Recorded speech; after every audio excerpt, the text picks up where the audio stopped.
ಚಿತ್ಪ್ರಕಾಶಂಗೆ ಚಿರ್ಮುಕ್ತಿಕೋಶಂಗೆ ದುರಿತನಾಶಂಗೆ ಗಿರೀಶೋಮೇಶಂಗೆ ಗುರು ಶುಂಭುವಿಗಂ ನತನತೆ.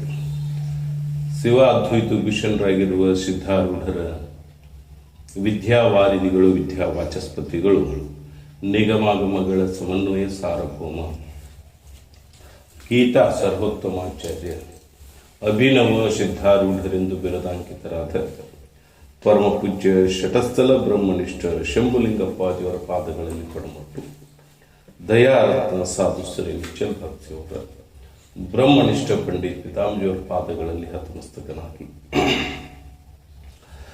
ಆಗಮದ ವಾಕ್ಯವನ್ನು ನಿಗಮಕ್ಕೆ ವಿಷಯುವ ಬಗೆವೀರ ಶೈವ ಮಿಗಿಲಾದ ಸಿದ್ಧಾಂತ ಧಾಗು ಮಾಡಿದ ಶ್ರೀಮನ್ ನಿಜಗುಣ ಶಿವಗಳ ಪಾದಗಳಲ್ಲಿ ಶತಕೋಟಿ ಶರವಾಗಿ ಹಾಗೂ ತಮ್ಮೆಲ್ಲರಲ್ಲಿ ನನ್ನ ಅನಂತ ಶರಣಾರ್ಥಿಗಳು. ಈ ಪೂರ್ವದಲ್ಲಿ ಏನು ಹೇಳಿದ್ರು ಅಂದ್ರೆ, ಬ್ರಹ್ಮನಿಷ್ಠ ಪಂಡಿತ್ ಪಿತಾಂಬರಿಂದ ರಚಿತವಾಗಿರತಕ್ಕಂಥ ಶ್ರೀ ವಿಚಾರ ಚಂದ್ರೋದಯ ಅಂತಕ್ಕಂಥ ಗ್ರಂಥದ 2ನೇ ಕಲ ಶ್ರವಣ ಆರಂಭದಲ್ಲೈತಿ. ಎಲ್ಲಿಗೆ ಬಂದೈತ್ರಿ ಅಂತಂದ್ರೆ ಹೇಳಿದ್ರಿ. 2ನೇ ಕಲದ ಹೆಸರೇನ್ರಿ? ಪ್ರಪಂಚದ ಆರೋಪ ಮತ್ತು ಅಪವಾದ. ಆರೋಪ ಅಂದ್ರೆ ಏನ್ ಹೇಳಿದ್ರಿ? ತತ್ಕಾರ್ಯ ಪ್ರಪಂಚವನ್ನು ಕಥನ ಮಾಡುವುದಕ್ಕೆ ಆರೋಪ. ಅಪವಾದ ಅಂದ್ರೆ ಬಾಧಿಸಿ ವಸ್ತುವನ್ನು ಕಥನ ಮಾಡುವುದಕ್ಕೆ ಅಪವಾದ ಅಂತ ಹೇಳಿದ್ರಿ. ಇಲ್ಲಿ ಮೊದಲನೇ ಒಂದು ಪ್ರಶ್ನೆ ಕೇಳಿದರು,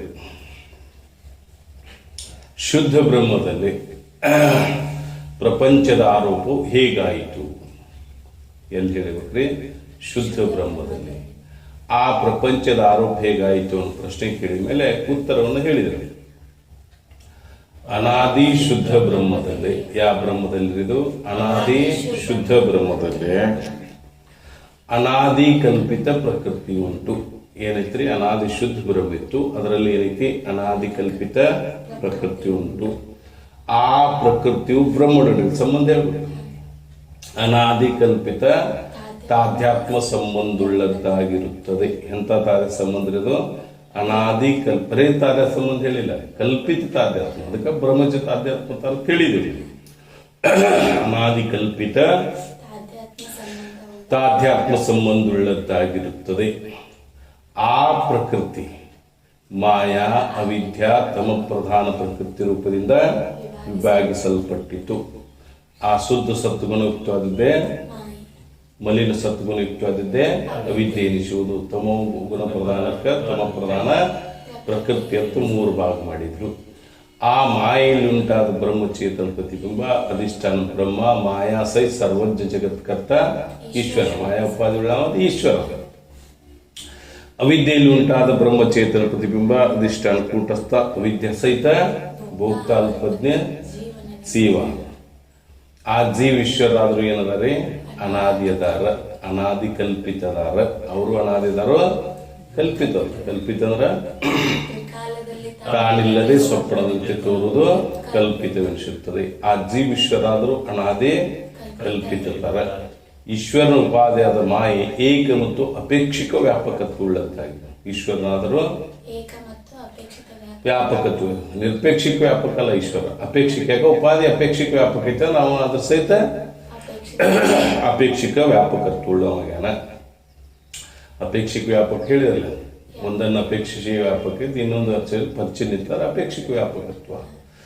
ಈ ರೀತಿಯಾಗಿ ಆ ಈಶ್ವರ ಉಪಾಧಿಯಾದ ಮಾಯ ಏನಾಗೈತಿ? ಭೂತಾದಿ ಅಪೇಕ್ಷೆಯಿಂದ ವ್ಯಾಪಕವಾಗಿ ಬ್ರಹ್ಮದ ಅಪೇಕ್ಷಿತ ಪರಿಚಿನ್ನ ಐತಿ.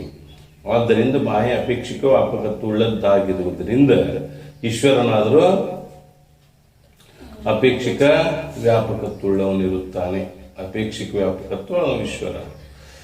ಇನ್ನ ಜೀವನ ಉಪಾಧಿಯಾದ ವಿದ್ಯೆ ನಾನಾ ಮತ್ತು ಪರಿಚಿನ್ನವಾಗಿರುವ ಜೀವರಾದ್ರೆ ಏನಂದ್ರೆ ಅನೇಕರದಾರ, ಪರಿಚಿನ್ನದಾರ.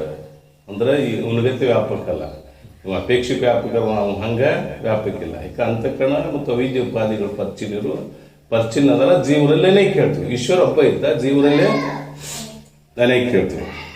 ಪರಿಚಿನ್ನ ಉಳ್ಳವರಾಗಿರುತ್ತಾರೆ. ಆ ಜೀವಿಶ್ವರ ಭೇದವಾದರೂ ಅನಾದಿ ಕಲ್ಪಿತವಿರುತ್ತದೆ. ಏಕೆಂದರೆ ಸೃಷ್ಟಿಯಾದಿ ಕಾಲದಲ್ಲಿ ಜೀವರ ಉಪಾದಿದ ವಿದ್ಯೆ ಮತ್ತು ಜೀವರ ಕರ್ಮ ಸಹಿತವಾಗಿ ಮಾಯೆಯಲ್ಲಿ ಲೀನವಾಗಿತ್ತು. ವಿಚಾರ ಮಾಡಕ್ಕಾರ ಅವ್ರ ಭೇದ ಆದರೂ ಸಹಿತ ಅನಾದಿ ಕಲ್ಪಿತ. ಮಧ್ಯದಲ್ಲಿ ಭೇದ ಅಂತ ಹೇಳ್ತಿಲ್ಲ, ಅದು ಅನಾದಿ ಕಲ್ಪಿತೈತಿ. ಯಾಕಂದ್ರೆ ಸೃಷ್ಟಿ ಆದಿ ಕಾಲದ ಜೀವರ ಉಪಾಧಿಯಾದ ವಿದ್ಯೆ ಮತ್ತು ಜೀವರ ಕರ್ಮ ಸಹಿತವಾಗಿ ಮಾಯೆಯಲ್ಲಿ ಲೀನವಾಗಿತ್ತು. ಏನೋ ಉಪಾಧಿಯಾದ ವಿದ್ಯೆಯಲ್ಲಿ ಕರ್ಮ ಸಹಿತವಾಗಿ ಮಾಯೆಯಲ್ಲಿ ಏನಾಗಿತ್ತು, ಲೀನಾಗಿತ್ತು. ಎರಡು ದೇಹಗಳಿಲ್ಲ, ಸೂಕ್ಷ್ಮ ದೇಹ ಸ್ಥೂಲ ದೇಹಗಳಿಲ್ಲ. ಪ್ರಳಯ ಕಾಲದ ಕಾರಣ ದೇಹ ಒಂದೈತೆ. ಅವಿದ್ಯೆಯಲ್ಲಿ ಎಲ್ಲ ಸಂಸ್ಕಾರಗಳ ಸಹಿತವಾಗಿ ಮಾಯೆಯಲ್ಲಿ ಲೀನಾಗಿತ್ತು. ಆ ಮಾಯೆಯು ಸುಸುಪ್ತಿಯಲ್ಲಿ ತೋರುವ ಅವಿದ್ಯೆಯಂತೆ ಬ್ರಹ್ಮಕ್ಕೆ ಭಿನ್ನವಾಗಿ ಪ್ರತೀತಿ ಆಗಲರಿಯುವುದು. ಸುಸುಪ್ತಿಯಲ್ಲಿ ಹೆಂಗ ವಿದ್ಯೆ ವ್ಯಷ್ಟಿಯ ವಿದ್ಯೆ ಸಮಷ್ಟಿಯ ವಿದ್ಯೆಯಲ್ಲಿ ಲಯ ಆಗ್ತಿತ್ತು. ಒಂದು ಉದಾಹರಣೆ ಹೇಳಿಲ್ಲ, ಕೊಡ ನೀರ ತಗೊಂಡು ಮ್ಯಾಲ ಜಿಗ್ಗಿದ್ರಿ ಬೇತ್ ತೊಳತಿ ಒಳಗಿಳಿತಿ ಸಮಷ್ಟಿ. ಆ ಸುಸುಪ್ತಿಯಲ್ಲಿ ಹೆಂಗಾಗಿತ್ತು, ವ್ಯಷ್ಟಿಯ ವಿದ್ಯೆ ಸಮಷ್ಟಿಯ ವಿದ್ಯೆ ಇಲ್ಲವೇ ಲಯ ಆಗಿದೆ.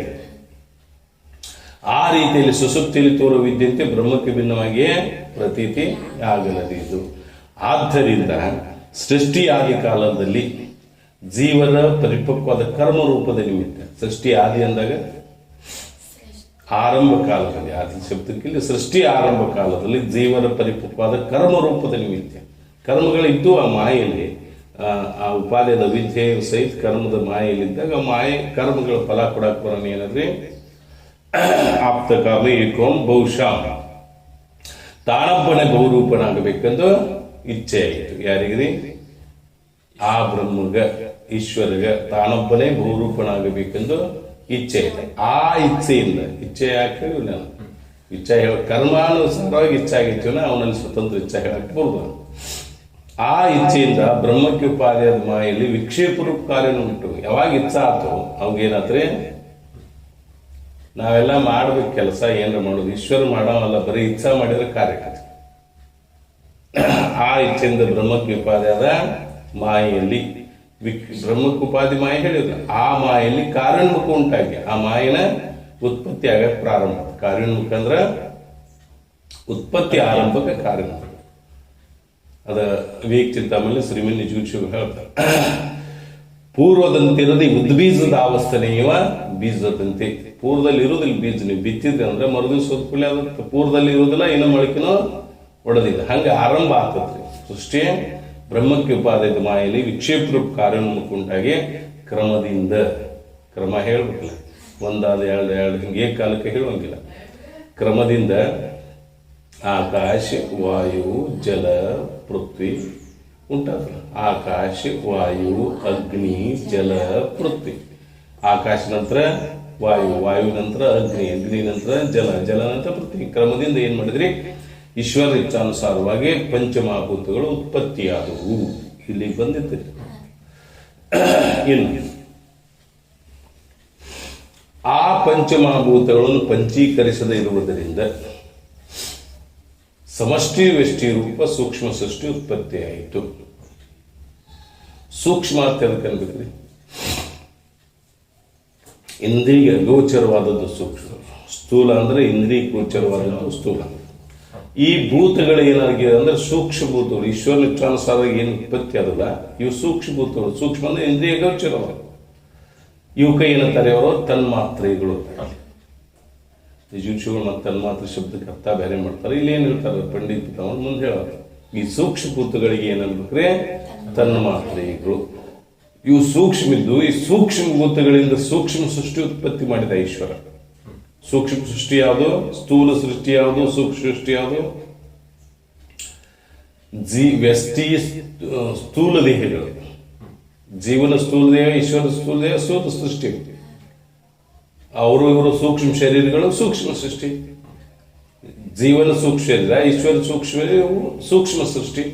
ಆದ್ದರಿಂದ ಆ ಸೂಕ್ಷ್ಮ ಭೂತಗಳಿಂದ ಮೊದಲೇನು ಉತ್ಪತ್ತಿ ಮಾಡಿದ್ರೆ ಸೂಕ್ಷ್ಮ ಸೃಷ್ಟಿಯನ್ನು ಉತ್ಪತ್ತಿ ಮಾಡಿದ ಅಂದ್ರೆ ಹೇಳ್ತಾರೋ. ಆ ಕ್ರಮದಿಂದ ಉತ್ಪತ್ತಿ ಆದ ನಂತರ ಆ ಅಪಂಚೀಕೃತ ಪಂಚಮಹಾಭೂತಗಳು ಅಂದ್ರೆ ಸೂಕ್ಷ್ಮ ಭೂತಗಳಿಂದ ಏನ್ ಮಾಡಿದ್ರು ಈಶ್ವರ? ಸೂಕ್ಷ್ಮ ಸೃಷ್ಟಿ ಉತ್ಪತ್ತಿಯಾಯಿತು. ಯಾದರಿಂದಲೇ ಆಕಾಶದ ಪಂಚಮಹಾಭೂತಗಳು ಕ್ರಮದಿಂದ ಹೊಟ್ಟು, ಕ್ರಮದಿಂದ ಆಕಾಶವಾಗಿ ತೇಜ ಜಲ ಪೃಥ್ವಿ ಉತ್ಪತ್ತಿ ಆದ ನಂತರ ಈಶ್ವರ ಇಚ್ಛಾನುಸಾರವಾಗಿ ಸೂಕ್ಷ್ಮ ಸೃಷ್ಟಿ ಉತ್ಪತ್ತಿ ಆದ. ಸೂಕ್ಷ್ಮ ಸೃಷ್ಟಿ ಅಂದ್ರೆ ಇವನು ಸೂಕ್ಷ್ಮ ಶರೀರ, ಅವನು ಸೂಕ್ಷ್ಮ ಶರೀರ. ಯಾವುದು? ಜೀವನ ಸೂಕ್ಷ್ಮ ಶರೀರ, ಈಶ್ವರ ಸಮಷ್ಟಿ ವ್ಯಷ್ಟಿ ಅಂದಾಗ ಇಬ್ಬರು ಸೂಕ್ಷ್ಮ ಸೃಷ್ಟಿ ಉತ್ಪತ್ತಿ ಆಯಿತು. ತದನಂತರ ಆ ಸೂಕ್ಷ್ಮ ಸೃಷ್ಟಿ ಉತ್ಪತ್ತಿ ಆದ ಮೇಲೆ ಮತ್ತೇನ್ ಮಾಡಿದ, ಅದು ಭೂತಗಳನ್ನು ಪಂಚೀಕರಣ ಮಾಡಿದ. ತನ್ನ ಇಚ್ಛಾನುಸಾರವಾಗಿ ಏನ್ ಮಾಡಿದೆ, ಭೂತಗಳನ್ನು ಪಂಚೀಕರಣ ಮಾಡಿದ. ಆಗೇನಾದ್ರು ಭೂತಗಳು ಸ್ಥೂಲ ಅದು. ಮೊದಲು ಸೂಕ್ಷ್ಮದ್ದು ಪಂಚೀಕರಣ ರೂಪದಿಂದ ಭಾಗಿಸಲ್ಪಟ್ಟ ನಂತರ ಏನಾದ್ರು ಸ್ಥೂಲ ಅದು. ಸ್ಥೂಲ ಭೂತಗಳಿಂದ ಈಶ್ವರ ಏನ್ ಮಾಡಿದ ಅಂದ್ರೆ ಸಮಷ್ಟಿ ವ್ಯಷ್ಟಿ ರೂಪ ಸ್ಥೂಲ ಸೃಷ್ಟಿ ಉತ್ಪತ್ತಿ ಮಾಡಿದಾಗ ಇಂದ್ರಿಯ ಕಾಣುವುದೇನು ಸ್ಥೂಲ ಶರೀರ, ಈ ಲೋಕಗಳು ಎಲ್ಲ ಇವೆಲ್ಲ ಈಶ್ವರನ ಸ್ಥೂಲ ಶರೀರ ಹೇಳ್ತೀವಿ, ಇಂದ್ರಿಯ ಗೋಚರ ಸ್ಥೂಲ ಶರೀರ. ಆ ನಂತರ ಏನ್ ಮಾಡಿದ, ಪಂಚೀಕರಣ ಆದ ನಂತರ ಈ ಸ್ಥೂಲ ಸೃಷ್ಟಿ ಏನ್ ಮಾಡಿದ್ರೆ ಉತ್ಪತ್ತಿ ಮಾಡಿದೆ. ಯಾವ ಸಮಷ್ಟಿ ವ್ಯಷ್ಟಿ ರೂಪ ಸ್ಥೂಲ ಸೃಷ್ಟಿ ಉತ್ಪತ್ತಿ ಆಯಿತು. ಆ ಸಮಷ್ಟಿ ಸ್ಥೂಲ ಸೂಕ್ಷ್ಮ ಕಾರಣ ಪ್ರಪಂಚಕ್ಕೆ ಯಾರ ಅಭಿಮಾನಿ ಇದಾರೆ? ಈಶ್ವರನ ಅಭಿಮಾನಿ ಇರುತ್ತಾನೆ. ಅವಂದಲ್ಲ ಅದು. ನೀವು ಯಾವುದೇ ಒಂದು ವಸ್ತು ಇದ್ರೆ ನಮ್ಮದು ಅಭಿಮಾನ, ನಿಮ್ಮದಕ್ಕೆ ಏನಕ್ಕೆ ನಮ್ದು ಅಭಿಮಾನ ಮಾಡ್ತಿಲ್ಲ. ಈ ಘಟ ನಂದು, ದೇಹ ನಾನು, ಈ ವಸ್ತು ನಂದು ಅಂತ ಮಾಡ್ತಿಲ್ಲ. ಆ ಸಮಷ್ಟಿಗೆ ಅಭಿಮಾನಿ ಅದ. ಹೆಂಗಂದ್ರೆ ಈಗೊಂದು ವನ ಇರ್ತೈತಿ ದೊಡ್ಡದು, ಮಾವಿನ ವನ ಐತೈತಿ. ಮಾವಿನ ವನಕ್ಕೆ ಏನ್ ಮಾಡ್ತಾನ ಒಬ್ಬ ಯಜಮಾನ.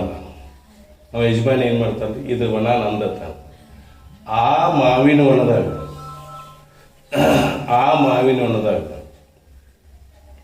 ಈ ಮಾವಿನಕಾಯಿ ವ್ಯಾಪಾರ ಮಾಡೋರು ಒಂದು ಗಿಡ ಗುತ್ತಿಗೆ ಇಡ, ಅವೇನತಾನ ವ್ಯಷ್ಟಿ ನಂದತನ, ಸಮಷ್ಟಿ ನಂದನ ಯಾರು ಮಾಲಕ. ಇವು ವ್ಯಷ್ಟಿ ಅಭಿಮಾನಿ ಮಾಡವರ. ಹಂಗಿಲ್ಲ. ಏನಾಗೈತೆ ಅಂದ್ರೆ ಸಮಷ್ಟಿ ಸ್ಥೂಲ ಸೂಕ್ಷ್ಮ ಶರೀರ ಪ್ರಪಂಚಕ್ಕೆ ಅಭಿಮಾನಿ ಯಾರದಾರೆ, ಸರ್ವ ಎಲ್ಲಕ್ಕೂ ಪ್ರಪಂಚ ಅಭಿಮಾನಿ ಯಾರದಾರೆ ಈಶ್ವರನಲ್ಲ. ಅಭಿಮಾನ ಅಂದ್ರೆ ನಮಗೈತೆ ಬ್ರಹ್ಮರೂಪ ಅಭಿಮಾನ ಅಲ್ಲ. ಮತ್ತ ವ್ಯಷ್ಟಿ ಸ್ಥೂಲ ಸೂಕ್ಷ್ಮ ಶರೀರಕ್ಕೆ ಅಭಿಮಾನಿ ಯಾರದಾರೆ? ವ್ಯಷ್ಟಿ ಅಂದ್ರೆ ವ್ಯಷ್ಟಿ ಸ್ಥೂಲ ಶರೀರ ಇದ್ದಾರಲ್ಲ, ಸೂಕ್ಷ್ಮ ಶರೀರ 17 ತತ್ವಗಳಿಂದ ಕೂಡಿದೆ. ಇದು ಪಂಚೀಕೃತ ಪಂಚಮಹಾಭೂತಗಳು 25 ತತ್ವಗಳಿಂದ ಸ್ಥೂಲ ಶರೀರ, 17 ತತ್ವಗಳಿಂದ ಸೂಕ್ಷ್ಮ ಶರೀರ. ಅದು ಕಾರಣ ಶರೀರ ಹೇಳ್ತೀವಿ. ಈ ಶರೀರ ನಾನು ಆಕಾರ ಬೆಳಗತ್ತ ಜೀವ ಅಭಿಮಾನ ಪಡ್ತಾನೆ. ಸೂಕ್ಷ್ಮ ಶರೀರ ಹೆಂಗ ಅಭಿಮಾನ ಮಾಡ್ತಾನೆ? ನಾ ನೋಡ್ತನು, ನಾ ಕೇಳ್ತನು, ಕನ್ನ, ಇವೆಲ್ಲ ಇಂದ್ರಿಯಗಳ ಮೇಲೆ ಅಭಿಮಾನ ಪಡ್ತಾನೆ. ವ್ಯಷ್ಟಿ ಸ್ಥೂಲ ಸೂಕ್ಷ್ಮ ಶರೀರಕ್ಕೆ ಅಭಿಮಾನ ಪಡವ ಯಾರೇ? ಜೀವ. ಸಮಷ್ಟಿ ಸ್ಥೂಲ ಸೂಕ್ಷ್ಮ ಶರೀರಕ್ಕೆ ಅಭಿಮಾನಿ ಪಡವ ಯಾರು? ಸೃಷ್ಟಿ ವ್ಯವಸ್ಥೆ ಏನಂತ ಹೇಳಕ್ತಾರೆ ಇಲ್ಲಿ ಪಂಡಿತ ಅವ ಹಂಗ ಅಭಿಮಾನ ಪಡ್ತಾನೆ, ಇವ್ ಹಿಂಗ ಅಭಿಮಾನ. ಆದ್ರೆ ಆ ಈಶ್ವರ ಹೆಂಗದಾನಂದ್ರ ಈಶ್ವರನ ಉಪಾಧಿ ಆದ ಮಾಯ, ಈಶ್ವರನ ಉಪಾಧಿ ಆದ ಮಾಯ ಆಗಿರುತ್ತೆ. ಈಶ್ವರ ಹೆಂಗದ್ರಿ? ನಿತ್ಯ ಮುಕ್ತನಿರುತ್ತಾನೆ, ಸರ್ವಜ್ಞನಾಗಿರೋದ್ರಿಂದ ಅವ ಹೆಂಗದಾನೆ? ಈಶ್ವರ ಸರ್ವಜ್ಞನಾಗಿರೋದ್ರಿಂದ ನಿತ್ಯ ಮುಕ್ತ. ಸರ್ವಜ್ಞ ಅಂದ್ರೆ ಹೇಳಿದ ಎಲ್ಲವನ್ನ ಎಲ್ಲಾ ಬಲ್ಲಾವ್. ಹೌದು, ಹೆಂಗ ಎಲ್ಲಾ ಬಲ್ಲಾವಪ್ಪ, ಎಲ್ಲಾ ಪದಾರ್ಥಗಳ ಬಲ್ಲಾವ್ ಹಿಂಗೆ ಹೇಳ್ಬೋದು. ಆದ್ರೆ ಸ್ವರೂಪ ಜ್ಞಾನ. ನೀವು ಉದಾಹರಣೆ ಈ ಮನೆಯೊಳಗಿರ್ತಕ್ಕಂಥ ಎಲ್ಲ ಸಾಮಗ್ರಿಗಳನ್ನು ಬಲ್ಲವರದಿದೆ, ಎಲ್ಲ ಬಲ್ಲವರದ್ದು ನಾವು ಇನ್ನೊಂದು ಕಲ್ಪನೆ. ಸಾಧು ಜಗತ್ತಿನ ಎಲ್ಲ ಪದಾರ್ಥಗಳ ಜ್ಞಾನ ಐತೆ ತಿಳು, ತನಗೆ ಸ್ವರೂಪ ಜ್ಞಾನ ಐತೇನ? ಅವು ನಮ್ಗತೆ ಅಜ್ಞಾನಿ ಅದಾನೇನ? ಅದರದ್ದು ಅಜ್ಞಾನ ಇಲ್ಲ ಅಂತ ಅವಂಗ. ತನ್ನ ಅಧಿಷ್ಠಾನ ಬ್ರಹ್ಮ ಸ್ವರೂಪ ಅಂತ ಇರ್ತಕ್ಕಂಥ ಹೆಂಗೆ ನಿಮ್ಗೆ ತಿಳುವಳಿಕೆ ಇತ್ತು, ನನ್ನ ಸ್ವರೂಪ ನಾನು ಬ್ರಹ್ಮ ಸ್ವರೂಪದಿದ್ದೀನಿ ಅಂತಕ್ಕಂಥ ತಿಳುವಳಿಕೆ ಹೆಂಗಿತ್ತು, ಹಂಗೆ ಈಶ್ವರಿಗೆ ಆ ಅಜ್ಞಾನವಿಲ್ಲ. ಸರ್ವಜ್ಞದಾನ ಅದು ಜ್ಞಾನ ಐತೆ. ಅಂದ್ರೆ ಏನ? ಅಜ್ಞಾನ ಅನ್ನೋದು ಅವ್ನು ಒಟ್ಟು ಇಲ್ಲೇ ಇಲ್ಲ. ಹೆಂಗಿರ್ತಾನು ಈಶ್ವರ ಅಂದ್ರೆ ವಿಚಾರ ಸಾಗದಾಗ ಹೇಳ್ತಾರು, ಜ್ಞಾನ ಆದ್ಮೇಲೆ ಜ್ಞಾನಿ ಹೆಂಗದಾನು? ತನ್ನ ಸ್ವರೂಪದ ಮದುವೆ ಐತೇನಿಲ್ಲ, ಸ್ವರೂಪ ಜ್ಞಾನ ಸರ್ವ ಬ್ರಹ್ಮ ಸ್ವರೂಪ ಆದ ಅವಂಗ ಐತಂತೆ. ಸರ್ವಜ್ಞಾನ ಅಂದ್ರೆ ಅದು ಜ್ಞಾನ ಐತೆ, ಅದರ ಜ್ಞಾನ ಇಲ್ಲ. ಅದಕ್ಕೆ ಏನ್ ಹೇಳ್ತಾರು, ಈಶ್ವರ ಸರ್ವಜ್ಞಾನ ಆಗಿರೋದ್ರೆ ನಿತ್ಯ ಮುಕ್ತದಾನ. ಅವ್ಗೆ ಯಾವಾಗಾರ ಬಂದೈತೇನ? ನಿತ್ಯ ಮುಕ್ತ ಅಂದ್ರೆ ಯಾವಾಗಲೂ ಮುಕ್ತ ಸ್ವರೂಪದಾನ. ಜೀವರ ನಿತ್ಯ ಮುಕ್ತದಾರಲ್ರಿ? ಯಾಕಿಲ್ಲ? ಜೀವರಿಗೆ ಅಜ್ಞಾನ ಇರುವುದರಿಂದ ಈ ಅಜ್ಞಾನ ಕಳ್ಕೋಬೇಕಾದ್ರೆ ಎಲ್ಲಿ ಹೋಗ್ಬೇಕು? ಇವರು ಗುರುಶಾಸ್ತ್ರಾದಿಗಳಲ್ಲಿ ಶರಣಾಗತರಾಗಿ ಅಲ್ಲಿ ಸೇವೆ ಮೊದಲಾದ ಶ್ರವಣ ಮನ್ನ ಇತಿಹಾಸ ಮಾಡ್ಕೊಂಡು ಅಥವಾ ಯೋಗ ಮೊದಲಾದವುಗಳಿಂದ ಮಾಡ್ಕೊಂಡು ಅಜ್ಞಾನ ಕಳ್ಕೊಂಡ ಮೇಲೆ ಏನಿರ್ತಾನಿವ? ಮುಕ್ತಕ. ಜೀವ ಮುಕ್ತದಾನ. ಯಾವಾಗ ಮುಕ್ತದಾನು? ಅಜ್ಞಾನ ನಿವೃತ್ತಿ ಆದ್ಮೇಲೆ ಮುಕ್ತಿ ಸ್ಥಿತಿ ಬರುತ್ತೆ. ಆದ್ರೆ ಈಶ್ವರಗೆ ಅವೇನ್ರ ಹಂಗ ಹೋಗಿ ಗುರುಗಳಂತಿಲ್ಲದ ಹೋಗಿ ಏನ್ರ ಕಳ್ಕೊಂಡನಿಲ್ಲ. ಅವನು ಉಪಾಧಿ ಮಾಯ ಇರುವುದರಿಂದ ಸರ್ವಜ್ಞನ ಯಾವಾಗಲೂ ನಿತ್ಯ ಮುಕ್ತದ, ನಮ್ಗೇನಿಲ್ಲ ಭ್ರಮ ಅನ್ನೋದು ಯಾವಾಗೂ ಇಲ್ಲ. ಯಾವಾಗಲೂ ಆ ಜ್ಞಾನಾನಂತರ ಜ್ಞಾನಿ ಹೆಂಗಿರ್ತಾನೋ, ಆ ಬ್ರಹ್ಮ ಸ್ವರೂಪನ ತಿಳುವಳಿಕೆ ಹೆಂಗಿರ್ತೈತಿ, ಜೀವನ್ ಮುಕ್ತ ಹೆಂಗಿರ್ತಾನೋ ಹಂಗಿರ್ತಾನೆ. ಇವ್ರಿಗಿನ ಪ್ರಾರಬ್ಧ ಕರ್ಮದ ಒಂದು ಆಧೀನರ ಐತೆ, ಈಶ್ವರಿಗೆ ಅದು ಸಹಿತ ಇರುವುದಿಲ್ಲ. ಹಂಗೇನದನಂದ್ರೆ ಈಶ್ವರ ಸರ್ವಜ್ಞನಾಗಿರುವುದರಿಂದ ಎಲ್ಲವನ್ನೂ ಬಲ್ಲ, ಸ್ವರೂಪ ಜ್ಞಾನ ಇಟ್ಕೊಂಡು ಎಲ್ಲ ಬಲ್ಲನು ಸರ್ವಜ್ಞನಾಗಿರುವುದು ಈಶ್ವರ ಏನಂದ್ರೆ ನಿತ್ಯ ಮುಕ್ತನಿರುತ್ತಾನೆ. ಅದಕ್ಕೆ ನಿಜವಿನ ಶಿವಗಳು ಪದೇ ಪದೇ ಹೇಳುವಾಗ ಏನಂತಾರಂದ್ರೆ ಬೇಡುವೇನ ಭವ, ಅಭವ ಅಂದ್ರ ಭವ ಇಲ್ಲ ಅಂತ. ಅಭವ ಅಭವ ಶಬ್ದ ಹೆಚ್ಚ ನಿಜವಿಂಶಗಳು ಯಾಕೆ ಪ್ರಯತ್ನ ಮಾಡ್ತಾರಂದ್ರೆ ಈಗ ಅವನು ನಿತ್ಯ ಮುಕ್ತದನೆ, ಅಭವ ಯಾವಾಗೂ ಅವನಿಗೇನಿಲ್ಲ ಭವ ಇಲ್ಲ, ಅಭವ ಬೇಡುವೇನ ಭವ ಅಂತ ಹಿಂಗೆ ಹೇಳ್ತಾರೆ. ಮತ್ತು ಕೆಲವು ಕಡೆ ಅಭವ ಶಬ್ದ ಭಾಳ ಕಡೆ ಶಬ್ದ ಪ್ರಯೋಗ ಮಾಡ್ಯಾರ. ಹಿಂಗೆ ಅಭವ ಅಂದ್ರೆ ಅವ್ನು ಬಂದಿಲ್ಲ, ಭವ ಇಲ್ಲ ಅಂತ ಹೇಳುದು. ಹಂಗೆ ಸರ್ವಜ್ಞನಾಗಿರೋದು ಈಶ್ವರ ಹೆಂಗದಂದ್ರೆ ನಿತ್ಯ ಮುಕ್ತನಾಗಿರುತ್ತಾನೆ. ಜೀವಿಗೆ ಉಪಾಧಿಯಾದ ವಿದ್ಯೆ ಇರುವುದರಿಂದ ಇವೇನದನು ಅಲ್ಪಜ್ಞನಾಗಿರುವುದರಿಂದ, ಅಲ್ಪಜ್ಞ ಅಂದ್ರೆ ಸರ್ವಜ್ಞಾನಿಲ್ಲ, ತನ್ನ ಸ್ವರೂಪ ಜ್ಞಾನ ಮೊದಲು ಮಾಡಿಕೊಂಡು ಏನಂದ್ರೆ ಬದ್ಧನಿರುತ್ತಾನೆ, ಬಂಧನಕ್ಕೊಳಪಟ್ಟಾನ. ಬಂಧನಕ್ಕೊಳಪಟ್ಟಾನೆ, ಯಾವ ಬಂಧನಕ್ಕೊಳಪಟ್ಟಾನೋ ಕರ್ಮಾಧೀನದಾನ. ಏನಂದ್ರೆ ಕರ್ಮಾಧೀನದಾನ ಅಂದ್ರೆ ಜನನ ಮರಣ ರೂಪ ದುಃಖಕ್ಕೆ ಏನ್ ಮಾಡ್ಯಾರೆ ಒಳಪಟ್ಟಾನ. ಬಂದ್ ಅಂದ್ರೆ ಏನ್ ಹೇಳ್ತೀರಿ, ಜನನ ಮರಣ ರೂಪ ಸಂಸಾರಕ್ಕೆ ನಾವು ಬಂದ ಹುಟ್ಟು ಸಾವು ಮೊದಲು ಮಾಡ್ಕೊಂಡು ಏನ್ ಹೇಳ್ತಿಲ್ಲ. ಇವೇನಾಗ್ಯಾರೆ ಬಂಧನಕ್ಕೊಳಪಟ್ಟಾನ. ಈ ರೀತಿಯಾಗಿ ಏನಾಗಿದೆ ಶುದ್ಧ ಬ್ರಹ್ಮದಲ್ಲಿ ಪ್ರಪಂಚದ ಆರೋಪವಾಯಿತು. ಪ್ರಪಂಚದ ಸೃಷ್ಟಿಯಲ್ಲಿ ಏನು ಸ್ಥಿತಿ ಐತೆ ಅನ್ನೋದನ್ನು ಏನು ಮಾಡಿದ್ರು ಪಂಡಿತ್ ಪಿತಾಂಬಜಿ ಅವ್ರಿಗೆ ಹೇಳ್ಕೊಟ್ರು. ಏನೈತ್ರಿ ಈ ಸರ್ವಜ್ಞಾನ ನಿತ್ಯ ಮುಕ್ತ ಈಶ್ವರ ಸರ್ವಜ್ಞಾನ. ಸರ್ವ ಜೀವಿಗಳು ಏನಾಗಿದೆ ಬದ್ಧದವ. ಯಾವ ಜೀವಿ ಆದ್ರೂ ಸಹಿತ ಏನ್ ಕಳ್ಕೋಬೇಕು, ಅಜ್ಞಾನ ಕಳ್ಕೊಂಡಾಗ ಮುಕ್ತರ ವಿನಃ ಅಜ್ಞಾನ ಕಳ್ಕೊಳ್ಳಿಲ್ಲ ಅಂದ್ರ ಮುಕ್ತರ ಇಲ್ಲ ಇಲ್ಲ. ಆದ್ದರಿಂದ ಸೃಷ್ಟಿ ಈ ರೀತಿ ಶುದ್ಧ ಬ್ರಹ್ಮದಲ್ಲಿ ಪ್ರಪಂಚದ ಆರೋಪವಾಯಿತು ಅಂತ ಹೇಳ್ತಾರೆ. ಇನ್ನು ಈ ಪ್ರಪಂಚ ಆರೋಪವು ಶುದ್ಧ ಬ್ರಹ್ಮದಲ್ಲಿ ಪ್ರಪಂಚದ ಆರೋಪಿಸಲ್ಪಟ್ಟು ಈ ಆರೋಪವು ಸತ್ಯವೋ ಮಿಥ್ಯೋ, ಈ ಆರೋಪ ಸತ್ಯ ಐತೇನು ಮಿಥ್ಯ ಐತೋ ಅಂತ. ಸತ್ಯ ಅಂದ್ರೆ ಉತ್ಪತ್ತಿ ನಾಶೂನ್ಯ ಅಥವಾ ತ್ರಿಕಾಲ ಬಾಧ್ಯ ಸತ್ಯ. ಬಾಧ ಆಗದೇ ಇರತಕ್ಕಂಥ ಪದಾರ್ಥಗಳ ಸತ್ಯ, ಬಾಧ ಆಗೋ ಪದಾರ್ಥ ಮಿಥ್ಯ. ಈ ಪ್ರಪಂಚ ಏನಾಗೈತಿ ಮಿಥ್ಯ ಐತಿ. ಹೆಂಗ ಮಿಥ್ಯ ಐತಿ ಅಂದ್ರೆ ರಜುವಿನಲ್ಲಿ ತೋರುವ ಸರ್ಪದಂತೆಯು. ನೋಡಿ ಹಗ್ಗದಾಗ ಏನ್ ತೋರೈತಿ ನಮಗ,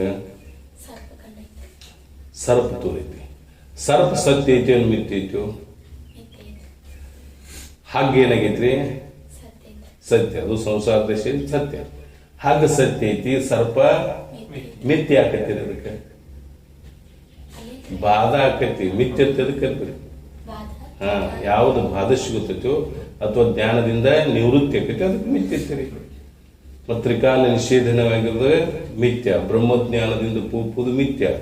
ಸಾಧನ ಸಾಮಗ್ರಿಗಳ ಉಪಜುಟ್ಟು ಸುಹು, ಸಾಧನ ಸಾಮಗ್ರಿ ಇಲ್ಲದೆ ಯಾವ್ದು ಉತ್ಪತ್ತಿ ಆಗಿರ್ತೈತೋ ಅದು ಮಿಥ್ಯ. ಮಿಥ್ಯ ಕರೆಯಕ್ಕೆ ಲಕ್ಷಣ. ಇಲ್ಲಿ ಏನಾಗೈತಿ ಅಂದ್ರೆ ಬಾಧ ಆಗುವುದರಿಂದ ನೀವೇನಂತೀರಿ ಅದಕ್ಕೆ ಹಾಗೆ ಬಾಧ ಆಗುದಿಲ್ಲ, ಅದಕ್ಕೆ ಏನಂತೀರಿ ಸತ್ಯ. ಅಂದ್ರೆ ರಜು ಉಪೇತ ಚೇತನ ಹಿಂಗೆ ಹೇಳಿ ನಾವು ಪರಮಾರ್ಥಿಕ ದೃಷ್ಟಿಯಿಂದ ಸತ್ಯ ಹೇಳಬೇಕು. ಯಾವ್ದು ಬಾಧ ಆಗುದಿಲ್ಲ ಅದು ಸತ್ಯ, ಯಾವ್ದು ಬಾಧ ಆಕತ್ತ ಅಂದ್ಮೇಲೆ ಸರ್ಪ ಏನಾಗೈತಿ ಯಾಕೆ ಮಿಥ್ಯೆ? ಅಧಿಷ್ಠಾನ ರೂಪ ಹಗ್ಗದ ಜ್ಞಾನ ಆದ್ಮೇಲೆ ಸರ್ಪ ಏನೈತಿ ನಾವು ಇದೇನು ಸುಳ್ಳಿತ್ತು ಮಿಥ್ಯಾಗಿ ತೋರೈತಿ, ಇಲ್ಲದ ತೋರೈತಿ, ಅದಕ್ಕೆ ಮಿಥ್ಯ. ಅದು ಹಗ್ಗ ಸತ್ಯ. ಅದಕ್ಕೆ ಈ ಸೃಷ್ಟಿ ಸತ್ಯೋ ಮಿಥ್ಯೋ ಇಲ್ಲೆಲ್ಲ ಆರೋಪ ಮಾಡಿದ್ದ ಅಂದ್ರೆ ಆರೋಪ ಅನ್ನೋದು ಮಿಥ್ಯ ಇರತ್ತಿರ್ತದೆ. ಆರೋಪ ಅಂದ್ರೆ ಮಿಥ್ಯರ್ಲೆ.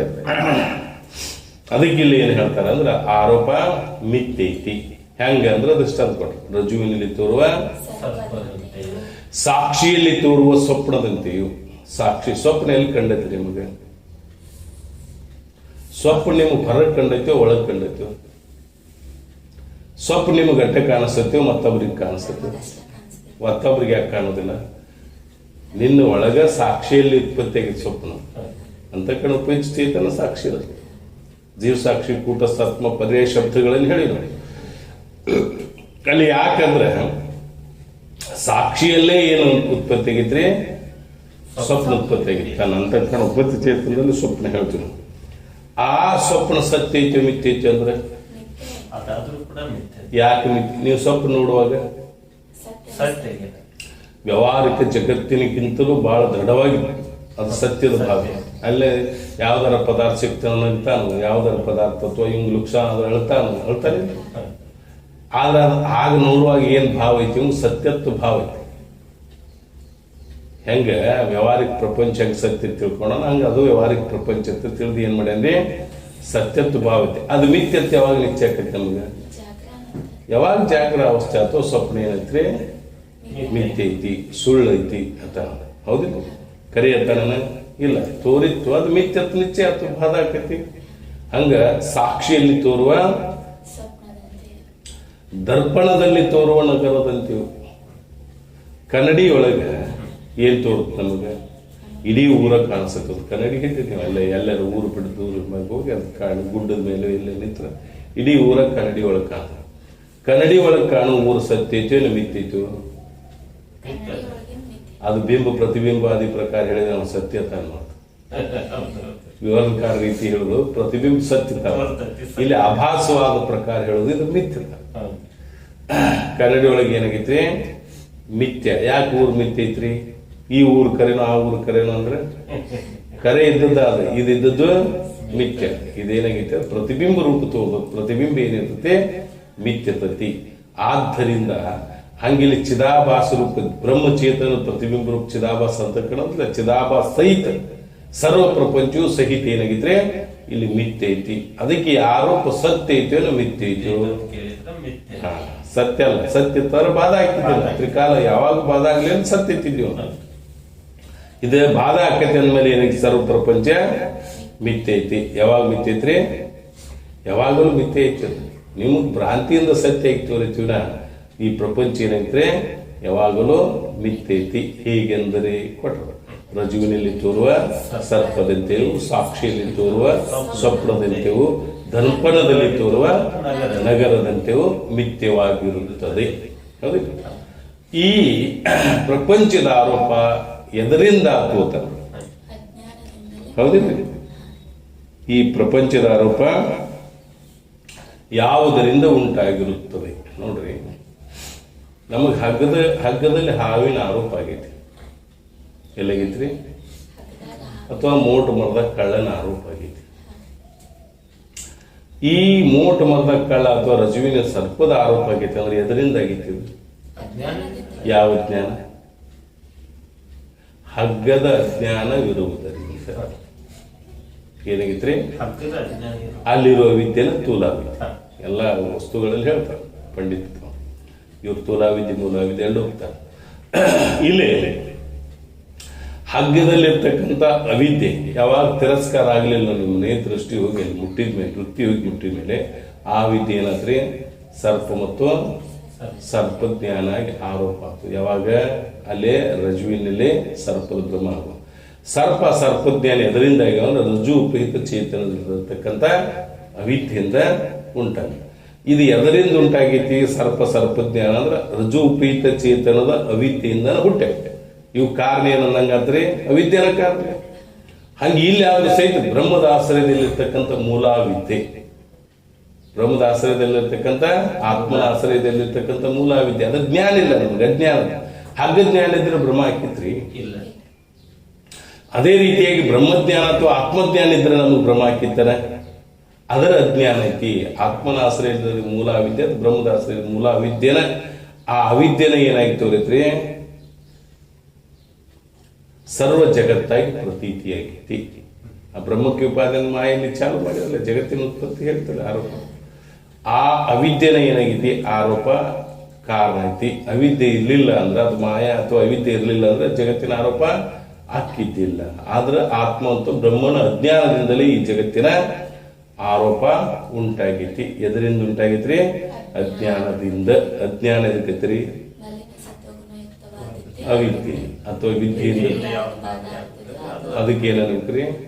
ಅವಿದ್ಯೆ. ಈ ಅವಿದ್ಯೆ ಎಷ್ಟು ಬೇಕು? ಒಂದು ತೂಲಾವಿದ್ಯೆ, ಇನ್ನೊಂದು ಮೂಲಾವಿದ್ಯೆ. ಮೂಲಾವಿದ್ಯೆ, ತೂಲಾವಿದ್ಯೆ ಅಂದ್ರೆ ಘಟಪಟ ಔಚಿನ ಚೇತನದ ಆಶ್ರಯದಲ್ಲಿರ್ತಕ್ಕಂಥ ವಿದ್ಯೆ ತೂಲಾವಿದ್ಯೆ. ಶುದ್ಧ ಬ್ರಹ್ಮದಲ್ಲಾಗಲಿ ಅಥವಾ ಆತ್ಮನ ಆಶ್ರಯದಲ್ಲಿರ್ತಕ್ಕಂಥ ವಿದ್ಯೆ ಮೂಲಾವಿದ್ಯೆ. ಇವತ್ತರಲ್ಲಿ ಕಾರಣವಿದ್ಯೆ ಕಾರ್ಯವಿದ್ಯೆ ಬೇರೆ. ಈ ಮೂಲಾವಿದ್ಯೆ ಅಲ್ಲಿ ತೂಲಾವಿದ್ಯೆಯಲ್ಲಿ ಕಾರಣ, ಮೂಲಾವಿದ್ಯೆ ಕಾರಣವಿದ್ಯೆ ಯಾವುದು ಹಿಂದೆ ಹೇಳಿಲ್ಲ. ಅಜ್ಞಾನ ತತ್ಕಾರ್ಯ ಪ್ರಪಂಚದೊಳಗೆ ಅಜ್ಞಾನಿಗಳ ಕಾರಣವಿದ್ಯೆ ಲಕ್ಷಣ ಹೇಳ್ಯಾರ. ತಿಳಿಯಲಿಲ್ಲ ಎಂಬ ವ್ಯವಹಾರಕ್ಕೆ ಹೇತುವಾದ ಆವರಣ ವಿಕ್ಷೇಪ ಶಕ್ತಿಯುಕ್ತ ಅನಾದಿ ಭಾವರೂಪ ಅಜ್ಞಾನ ಪದಾರ್ಥವಿರುತ್ತದೆ. ತಿಳಿಲಿಲ್ಲ ಅಂತಕ್ಕಂಥ ವ್ಯವಹಾರಕ್ಕೆ ಕಾರಣ ಯಾವುದೈತಿ? ಕಾರಣವಿದ್ಯೆ ಐತಿ. ಆವರಣ ವಿಕ್ಷೇಪ ಶಕ್ತಿಯುಕ್ತ ಅನಾದಿ ಭಾವರೂಪ ಅಜ್ಞಾನ ಪದಾರ್ಥವಿರುತ್ತದೆ. ಈ ಸರ್ವ ಜಗತ್ತಿಗೆ ಕಾರಣ ಅನ್ನೋದು ಕಾರಣ ಜ್ಞಾನ. ಸರ್ವ ಜಗತ್ತು ಕಾರ್ಯ ಇದೆ, ಹೌದಿಲ್ಲ? ತಿಳಿಲಿಲ್ಲ ಅಂತಕ್ಕಂಥ ವ್ಯವಹಾರಕ್ಕೆ ಹೇತುವಾದ ಆವರಣ ವಿಕ್ಷೇಪ ಶಕ್ತಿಯುಕ್ತ ಅನಾದಿ ಭಾವರೂಪ ಅಜ್ಞಾನ ಪದಾರ್ಥನ ಕಾರಣ. ಇದು ಕಾರಣ ಇರುವುದರಿಂದ ತಿಳಿದಿಲ್ಲ ತಾನೆ. ಅಥವಾ ನಿಜುಂಚಿಗಳು ಹೇಳ್ತಾರೆ ಅನುಭವಿಸಾದ ಒಂಟೆನಿಸದು ಇಲ್ಲೆನಿಸದು ಉಂಟಿಲ್ಲ ಎನಿಸದ ಕೆಳಕಂಟಕದ ಬೀಜವಿನಿಪಣಾದಿ ಅವಿದ್ಯೆ ಎನಿಸುವುದು. ಐತೆನಿಸತೆ ಇಲ್ಲ, ಇಲ್ಲನಿಸತೆ ಐತಿ. ಉಂಟಿಲ್ಲೆನಿಸದ ಐತು ಇಲ್ಲನು ಸಹಿತ ಉಂಟಿಲ್ಲೆನಿಸದ ಕೆಳಕಂಟಕದ ಬೀಜ. ಸರ್ವ ಜಗತ್ತಿಗೆ ಬೀಜ ಆಗಿರ್ತಕ್ಕಂಥದ್ದು ಯಾವುದೇ ಅನಾದಿ ಅವಿದ್ಯೆ ಎನಿಸುವುದು. ಅನಾದಿ ರೂಪದ ವಿದ್ಯೆ ಇದು ಕಾರಣ ಜ್ಞಾನ. ಈ ಮೂಲ ವಿದ್ಯೆಯಲ್ಲಿ ಕಾರಣ. ಸರ್ವ ಜಗತ್ತಿಗೆ ಕಾರಣ ಆದದ್ದು ಯಾವ ಜ್ಞಾನ ಅಂದ್ರೆ ಕಾರಣ ಜ್ಞಾನ. ಉಂಟಿಲ್ಲ ಎನಿಸದ ಹೇಳ್ತಿಲ್ಲ ಅಥವಾ ತಿಳಿಲಿಲ್ಲ ಎಂಬ ಹೇತುವಾದ ಅದು ಕಾರಣ. ಸರ್ವ ಜಗತ್ತು ಏನಾಗಿದೆ? ಅಜ್ಞಾನದ ಕಾರ್ಯ. ಅಜ್ಞಾನದ ಕಾರ್ಯವಿದ್ಯೆ ಅದಕ್ಕೆ ತಿಳಿ. ಅಲ್ಲಿ ಏನ್ ಹೇಳ್ತಾರಂದ್ರೆ ಅನಿತ್ಯ ಶುಚಿ, ಅನಿತ್ಯ ಅಸುಚಿಚಿ ಆತ್ಮ. ಅನಿತ್ಯದಲ್ಲಿ ನಿತ್ಯ ಬುದ್ಧಿ, ಅಸುಚಿಯಲ್ಲಿ ಶುಚಿ ಬುದ್ಧಿ, ಆತ್ಮದಲ್ಲಿ ಅನಾತ್ಮದಲ್ಲಿ ಆತ್ಮ ಬುದ್ಧಿ, ದುಃಖದಲ್ಲಿ ಸುಖ ಬುದ್ಧಿ ಹೇಳ್ತೀವಿ. ಎಲ್ಲ ಇದು ಕಾರ್ಯವಿದೆ. ಈಗ ಸರ್ವ ಅನಾತ್ಮ ಪದಾರ್ಥಗಳೇ ನಮ್ಗೆ ಭ್ರಾಂತಿ ಆಗಿತ್ತಿಲ್ಲ. ಇದೆಲ್ಲ ಇದೇನಾಗೈತಿ? ವನಿತಿಗೆ ಅನಾತ್ಮ ವನಿತ್ಯ ಶುಚಿ ದುಃಖಮಯ ದೇಹಾದಿಗಳು ಮತ್ತೆ ಜನಿಸದ ಆತ್ಮ ನಿತ್ಯ ಶುಚಿ ಸುಖಮಯ ವೆನಿತು ತೋರ್ಪುದ ವಿದ್ಯೆ. ವನಿತಿ ಕೇಳ ಅನಾತ್ಮ ವನಿತ್ಯ ಶುಚಿ ದುಃಖಮಯ ಈ ದೇಹಾದಿಗಳಲ್ಲಿ ಮತ್ತೆ ಜನಿಸಲ ಆತ್ಮ ನಿತ್ಯ ಶುಚಿ ಸುಖಮಯ ವೆನಿತು ತೋರ್ಪುದ ವಿದ್ಯೆ. ಅನಾತ್ಮದಲ್ಲಿ ಆತ್ಮಬುದ್ಧಿ, ದೇಹಾದಿಗಳ ಆತ್ಮನ ಯಾಕಲ್ಲ? ಜಡ ಪದಾರ್ಥದ ಆತ್ಮ ಚೇತನ ಸ್ವರೂಪ ಆತ್ಮ. ಅನಾತ್ಮದಲ್ಲಿ ಆತ್ಮಬುದ್ಧಿ, ದೇಹದಲ್ಲಿ ಏನಿರ್ತೀರಿ ನೀವು? ಇದು ಕಾರ್ಯಜ್ಞಾನ ಹೇಳ್ತಾರೆ. ಅನಾತ್ಮದಲ್ಲಿ ಆತ್ಮಬುದ್ಧಿ, ಅಶುಚಿಯಲ್ಲಿ ಶುಚಿ ಬುದ್ಧಿ. ದೇಹಾದಿಗಳ ಅಶುಚಿ ಇದಾವೆ, ಇವತ್ತರಲ್ಲಿ ಏನಿಟ್ಟಿದೆ? ಶುಚಿ ಬುದ್ಧಿ ಇದೆ. ಅನಾತ್ಮದಲ್ಲಿ ಆತ್ಮಬುದ್ಧಿ, ಅಶುಚಿಯಲ್ಲಿ ಶುಚಿ ಬುದ್ಧಿ ಮತ್ತು ದುಃಖದಲ್ಲಿ ಸುಖ ಬುದ್ಧಿ. ಸಕಲ ವಿಷಯಾದಿಗಳ ದುಃಖ ಇದ್ರು ಸಹಿತ ಅಲ್ಲಿ ಏನಿಟ್ಟಿವಿ ನಾವು? ಸುಖ ಬುದ್ಧಿ. ಮತ್ತ ಅನಿತ್ಯದಲ್ಲಿ ನಿತ್ಯ ಬುದ್ಧಿ. ದೇಹಾದಿಗಳು ಅನಿತ್ಯದ, ಪರಂತು ನಾವೇನಿತ್ತೀವ? ನಿತ್ಯತ್ವ ಬುದ್ಧಿ ಇಟ್ಟಿವಿ, ಹೌದಿಲ್ಲ? ಮತ್ತ ಅನೀಶ್ವರಲ್ಲಿ ಯಾವ ಈಶ್ವರಲ್ಲೋ ದೇವರಲ್ಲೋ ಅವತ್ತರಲ್ಲಿ ಏನಿಟ್ಟಿರಿ? ದೇವ ಬುದ್ಧಿಯನ್ನಿಟ್ಟಿರಿ. ಅವಕ್ಕೇನಿಟ್ಟಿರಿ? ದೇವ ಬುದ್ಧಿ. ದೇವರು ಅನ್ನೋದು ಮಾಯಾ ವಿಶಿಷ್ಟ ಪರಮಾತ್ಮ ದೇವರು ಬೇರೆ. ಹಂಗೇನಾಗೈತಿ ಅಂದ್ರೆ ಇದಕ್ಕೊಂದು ದೃಷ್ಟಾಂತ ಹೇಳ್ತಿದ್ವಿ ನಾವು. ಯಾವ್ದು ದೇವರಲ್ಲೋ ಅದಕ್ಕೆ ದೇವ್ರ ಬುದ್ಧಿ ಹೆಂಗಿಟ್ಟಿವತ್ತಂದ್ರೆ, ಒಬ್ಬ ಕಂಡಕ್ಟರ್ ಬಸ್ನಾಗ ಹೊಂಟಿದ್ವಿ. ಬಸ್ನಾಗ ಕಂಡಕ್ಟರ್ ಇರ್ತಾನೆ ಬಿಡು, ಇದ್ದ ಎಲ್ಲ ಜನ ಇದ್ರು. ಇದ್ದ ಕೂಡಲೇ ಅಲ್ಲಿ ಏನಾಯ್ತು ಅಂದ್ರೆ ಟಿಕೆಟ್ ತಕ್ಕೋತ ಬಂದ. ಹೆಣ್ಮಗಳ ಕಡೆ ರೊಕ್ಕ ಇರಲಿಲ್ಲ. ಆ ಕಡೆ ಮೈಸೂರು ಸೈಡ್ದಾಗ ಹೆಣ್ಮಗಳು ಏನು ಮಾಡಿದ್ವಿ, ರೊಕ್ಕ ಇಲ್ಲತ್ತ ಹೆಂಗೆ ಅನ್ನೋದು ಅಂದ್ರೆ ದೇವ್ರು ಬಂದ ಅರ್ಗತಿ ಜಿಗದಾಡ್ತೈತಿ. ಈಗ ಯಾಕೆ ತನ್ನವ ನಾನು ಇಲ್ಲ ಎಲ್ಲ ಬಂದಳು. ಅದಕ್ಕೆ ಹಂಗೆ ಹಂಗಾರು ತಗೋಯವ್ವ ಟಿಕೆಟ್ ಪ್ಯಾಡ್ ನಿನಗೆ ತಾನು ಒಂದು 20 ರೂಪಾಯಿ ಕೊಟ್ಟು ನಮಸ್ಕಾರ ಮಾಡಿ ಶಾಂತ ಆಗತ್ತೇಳಿ ಮುಂದೆ ಕಂಡಕ್ಟರ್ ಹಾಕ ಶಾಂತ ಆದ್ಲರಿಗೆ. ಮುಂದೆ ಈ ಕಾಡಿ ನಮ್ಗೆ ಬಾಗಲಕೋಟೆ ಬಿಜಾಪುರ ಸೈಡ ಅವ್ನು ಈ ಕಾಡಿ ಹಾಕಿದ್ರು. ಇಲ್ಲ, ಈ ಕಾಡಿಗೆ ಒಬ್ಬ ಕಂಡಕ್ಟರ್ ಆ ಕಾಡಿ ಹೋಗಿದ್ದ. ಹೋದ ಕೂಡಲೇ ಅವನು ಕಂಡಕ್ಟರ್ ಮುಂದೆ ಮತ್ತೊಮ್ಮೆ ಹಾಕಿದಾಗ ಹಂಗೆ ಜಿಗಿದಾಡಕತ್ತಿದ್ದ. ಜಿಗಾಕತ್ತಾನ ಕಂಡಕ್ಟರ್ ಅಂದ, ಏನಾಗಿದೆ? ಎಲ್ಲ ಬಂದಾಕಿತ್ತು. ಎಲ್ಲ ಬಂದಾಳು ಅಂದ. ಎಲ್ಲ ಮೇಯಾಗದಾಳ ಅಂದಾಗತ್ತಲ. ಈಗ ಎಲ್ಲ ಮೇಯಾಗದಾಳ ಅಂದ್ರೆ ಇಬ್ಬರು ಅದಾರ ಅಂದಂಗತ್ಲ. ಇವರು ಮೊದಲು ಒಬ್ಬಕ್ಕಿದ್ಲು, ಅದ್ರಾಗ ಒಬ್ಬಕ್ಕೆ ಇಬ್ಬರು ಅದಾಳ ಅಂದ್ರೆ 2 ಟಿಕೆಟ್ ಕೊಡ್ನಿ ಅಂತ. 2 ಟಿಕೆಟ್ ತೆಗಸ್ರಿ ಅಂತ. ಹಂಗ ಅನೀಶ್ವರಲ್ಲಿ ಈಶ್ವರ ಬುದ್ಧಿ. ಹಿಂಗೇನಾಗೈತೆ ಅಂದ್ರೆ ಇದು ಕಾರ್ಯವಿದ್ಯೆ ಐತೆ.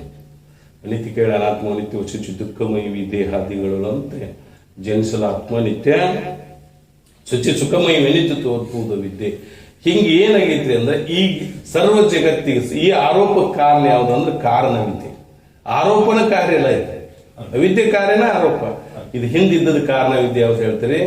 ಆ ತಿಳಿಲಿಲ್ಲ ಅಂತಕ್ಕಂಥ ವ್ಯವಹಾರಕ್ಕೆ ಹೇತುವಾದ ಅವನ ವಿಕ್ಷೇಪ ಶಕ್ತಿ, ಆ ಅಜ್ಞಾನನ ಈ ಸರ್ವ ಆರೋಪಕ್ಕೆ ಏನಾಗೈತಿ? ಕಾರಣ ಐತಿ. ಈ ಕಾರಣ ಜ್ಞಾನ ಕಾರಣ ಐತಿ. ಆ ಅಜ್ಞಾನ ಒಂದು ಆರೋಪನಲ್ಲ. ಈ ಕಾರ್ಯ ಅವಿದ್ಯೆಗೆ ಆರೋಪ ಆಗ್ಬೇಕಾದ್ರೆ ಅಜ್ಞಾನ ಕಾರಣ. ಯಾವ ಅಜ್ಞಾನ? ಕಾರಣ ಜ್ಞಾನ ಕಾರಣ. ಮತ್ತು ಕಾರಣ ಜ್ಞಾನ ಒಂದು ಆರೋಪನ ಐತಿ, ಅದರೇನು ಸತ್ಯ ಐತಿ? ಮತ್ತು ಅದರ ಆರೋಪ ಆಗ್ಬೇಕಾದ್ರೆ ಏನ್ ಕಾರಣ? ವಿಚಾರಿಸಾಗ ಪ್ರಶ್ನೆ ಮಾಡ್ಯಾರ. ಅವ್ರೇಂತ ಹೇಳ್ತಾರ, ಸ್ವಪರಜ್ಞ ಇದನ್ನ ಸ್ವ ಸ್ವ ಸ್ವ ಆ ತನ್ನ ಆರೋಪಕ್ಕೂ ತಾನ ಕಾರಣ, ಇನ್ನೊಂದು ಆರೋಪಕ್ಕೂ ತಾನ ಕಾರಣ.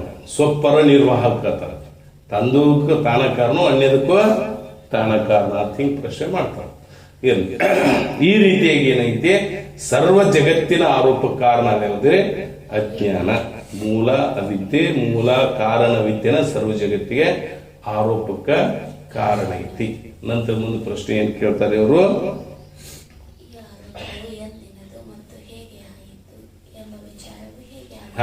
ಈ ಆರೋಪವು ಎಂದಿನದು ಮತ್ತು ಹೇಗೆ ಆಯಿತು ವಿಚಾರದಿಂದ ಏನಾಗುತ್ತದೆ?